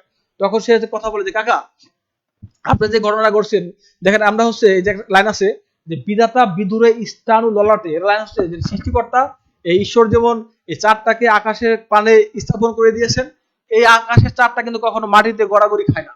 তেমনি ভাবে যে শস্য কেলি পানিতে, মানে শস্য পানিতে যে হচ্ছে খেলা করে, যে রাজহাঁস খেলা করে, সে রাজহাঁস কিন্তু কখনো কর্দমাক্ত পানিতে আসে না। এখন খেয়াল করে দেখেন, আমি বাস্তবতা বুঝাই, মনে করেন আপনার বাসায় অ্যাকুয়ারিয়াম আছে, অ্যাকুয়ারিয়াম থেকে সব পানি বের করে দিয়ে আপনি বুড়ি গঙ্গার পানি দিয়ে দিলে, তাহলে বিষয়টা কি দাঁড়াবে? তো এই বুঝাইছে যে আমরা হচ্ছে এখানে স্বচ্ছ পানি, মানে আমরা হচ্ছে এখানে এলিটসেন, ঠিক আছে, আমরা শক্তিশালী। আপনি কেন এই মর্তে, মানে আপনি কেন এই রামের দলে যোগ দিলেন? আপনি তো রামের দলে যোগ দিতে ঠিক হয় নাই, এটা আপনি ভুল করছেন। তারপর সে বলে যে যে মৃগন্ধ কেশরী, মানে যে কেশরী সিংহের যে একটা লোম আছে, এই সিংহর কিন্তু কখনো শিকালের সাথে বন্ধুত্ব করে না। এই কারণে বলছে আমরা হচ্ছে এখানে সিংহর মতো আর শিগাল বা চন্ডালের মতো, আপনি কেন তার দলে গেলেন? তো একটা মধ্যে তাদের ভিতরে কথাবার্তা, সে বলছে না কাকা কিছু করার নাই, এটা আমি চলে গেছি, আমি লঙ্কা বই ধ্বংস হয়ে যাবো, এখান থেকে আমি কি আমার প্রাণ বাঁচাবো না, একটা মধ্যে কথা হয়। তো একটা কথা এই গল্প, এই কবিতার যে মূল যে একটা ফোকাস, যে মেসেজটা, সেটা হচ্ছে কি, শাস্ত্রে বলে একটা কথা আছে, শাস্ত্রে বলে যে আপন আপন লোক যদি খারাপও হয় তাহলে তার সাপোর্টে থাকা দরকার। আপন লোক খারাপ হলে তার কোথায় থাকা দরকার? সাপোর্টে থাকা দরকার। যেমন বাস্তবতা বোঝাই, মনে করেন আপনি জিপিএ 5 পান নাই, আপনি পাশের বাড়ি আন্টির এক মেয়ে জিপিএ 5 পাইছে, আপনি পাচ্ছেন 2.55। এখন যদি আপনার আব্বু আর আম্মু ওই পাশের বাড়ি আন্টির মেয়েকে নিয়ে ডিজে গান চালা ডান্স করে, তো বিষয়টা কেমন দেখা যাবে? তো এই বিষয়টা সে মন যে কাকা আপনি হচ্ছে আমার চাচা, ঠিক আছে, আপনি আমাকে সাপোর্ট না করে আপনি তার দলে চলে গেছেন। এই কারণে মানে নিজস্ব লোক যদি খারাপও হয়, মানে এই যে রাজাকারের যে বিষয়টা আছে, দেখেন খেয়াল করেন, আমাদের বাঙালি সংস্কৃতিতে এই যারা রাজাকার ছিল তারা হচ্ছে পাকিস্তান সাপোর্ট করছে, কিন্তু পাকিস্তান সাপোর্ট তো তাদের করার কথা না, কারণ তারা তো আমাদের দেশের লোক না। তো আমরা কেন তাদেরকে ভালো না বেশে, আমরা মানে তাদেরকে আমরা আমাদের বাংলা সংস্কৃতিকে ভালো না বেশে তাদেরকে ভালোবাসলাম। এই যে বিষয়টা, এই বিষয়টা কিন্তু আমাদের রাজাকার চরিত্রের সাথে মিলে যেতে পারে। তো রাজাকার চরিত্রের সাথে যদি বিভীষণের চরিত্র কোনো মূল্যায়ন আসে, তাও কিন্তু আপনাকে এইভাবে বলতে হবে যে তার নিজস্ব জলাঞ্জলি চলে যায়। তো একটা পর্যায়ে এসে সে কিন্তু মেঘনাথ মাঝে মাঝে বলা হয় যে পরাজয় বরণ করে, পরাজয় বরণ করার মধ্যে কিন্তু একটা মহত্ব আছে। কিভাবে আছে? যেটা আমরা যে আমি মনে করেন যে আমার সবকিছু দিয়ে দিলাম, মানে আমার সবকিছু দিয়ে দিলাম, মানে উজাড় করে দিয়ে দিলাম, তো এই ক্ষেত্রে কিন্তু মহত্ব। আর আমি বাস্তবতা বুঝাই, এখানে মেঘনাথ যে মারা যাচ্ছে ধুকে ধুকে, কিন্তু এই মারা যাওয়ার মধ্যে কি মেঘনাথেরই কি মহত্ব ফুটে উঠলো, না রাবণ, রামের বা লক্ষ্মণের মহত্ব ফুটে উঠলো? অবশ্যই না, কারণ মেঘনাথের মহত্ব ফুটে উঠছে, কারণ মেঘনাথ তো সে পিছন থেকে আঘাত করছে।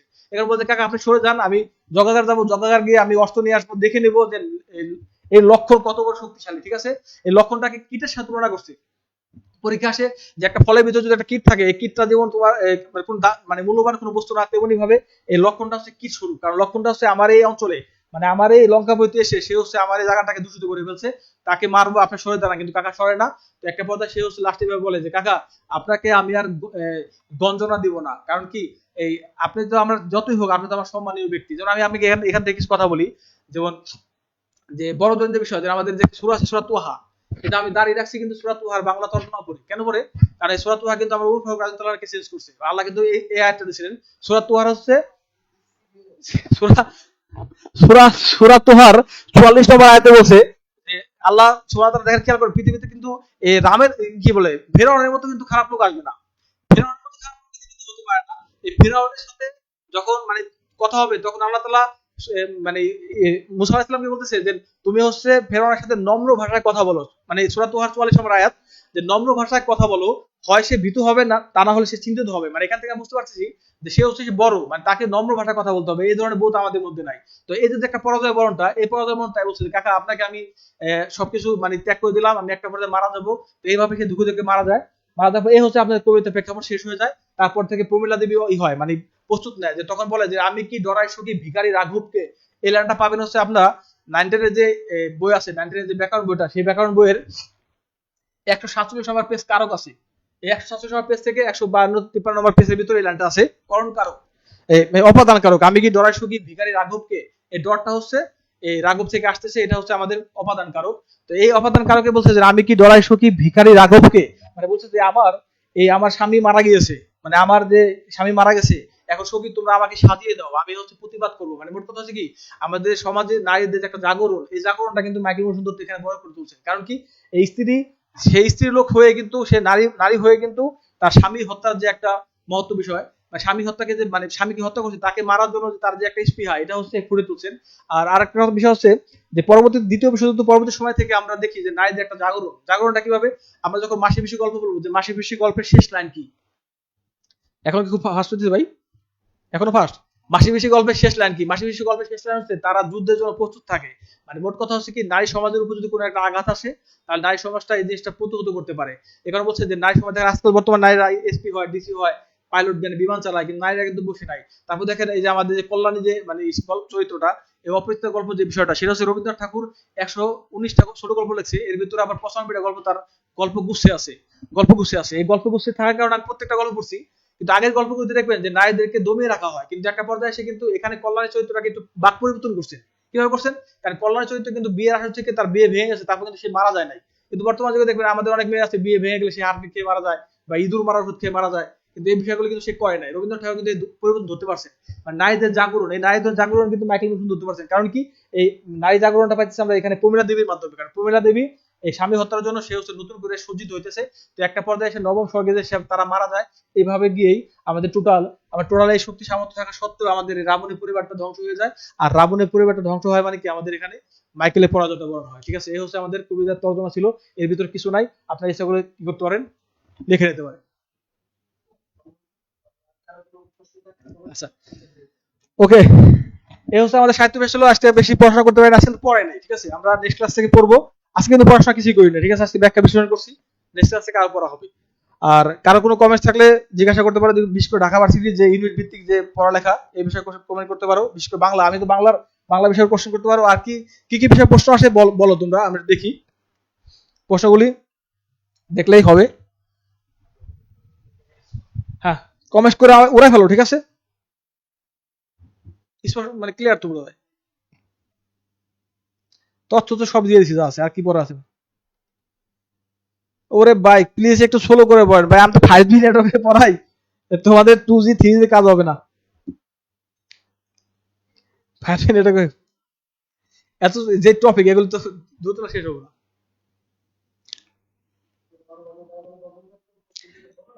হ্যাঁ, কারো কোনো কোশ্চেন থাকলে বলো, আমরা অ্যান্সার দিই। আর কোশ্চেন থাকবো কি, যা আছে সব তো বলে দিছি, কোশ্চেন থাকার কিছু নাই। হ্যাঁ, প্রেমের দেবতা মদন বেটা, হ্যাঁ ঠিক আছে। প্রেমের দেবতা না, আমি তো এটা ঘুরেছি, প্রেমের কামের দেবতা, সে কামের দেবতা আছে মদন। কাম বলতে কিন্তু কাজকর্ম বোঝা নাই। হ্যাঁ ওকে, আর আমাদের যে বইগুলো আছে সে হচ্ছে বাংলা পাওয়ারের ভিতরে এই যে 5G নেটওয়ার্কে পড়া হবে সব, বাংলা পাওয়ার, বাংলা পালস, বাংলা পাওয়ারের ভিতরে কবিতার ব্যাখ্যা টাখ্যা যা আছে সব পাবা। আর হচ্ছে এই বাংলা পালসের ভিতরে আমরা পাবো এই বিচরণ অংশে যে আছে বিষয়গুলো, তারা ক্লাস সব পড়াই দেবো আমি, মুখস্থ আইটেম সব আছে, আর ক্লাসে পড়াই দেবো, যা আছে সব পড়াই দেবো ক্লাস, আমি নিজে লিখতেছি ভাই। ঠিক আছে, কমন না হলে আমি নিজে দায়ী থাকবো। ঠিক আছে, এর চেয়ে বড় করে কি বলবো ভাই আর। খোদা হাফেজ। স্বপ্নপূরণ কোচিং বিশ্ববিদ্যালয় মানে থেকে আমাদের যে আয়োজন করছে সবাই শেয়ার করে দেবো, আর বন্ধু বান্ধব যা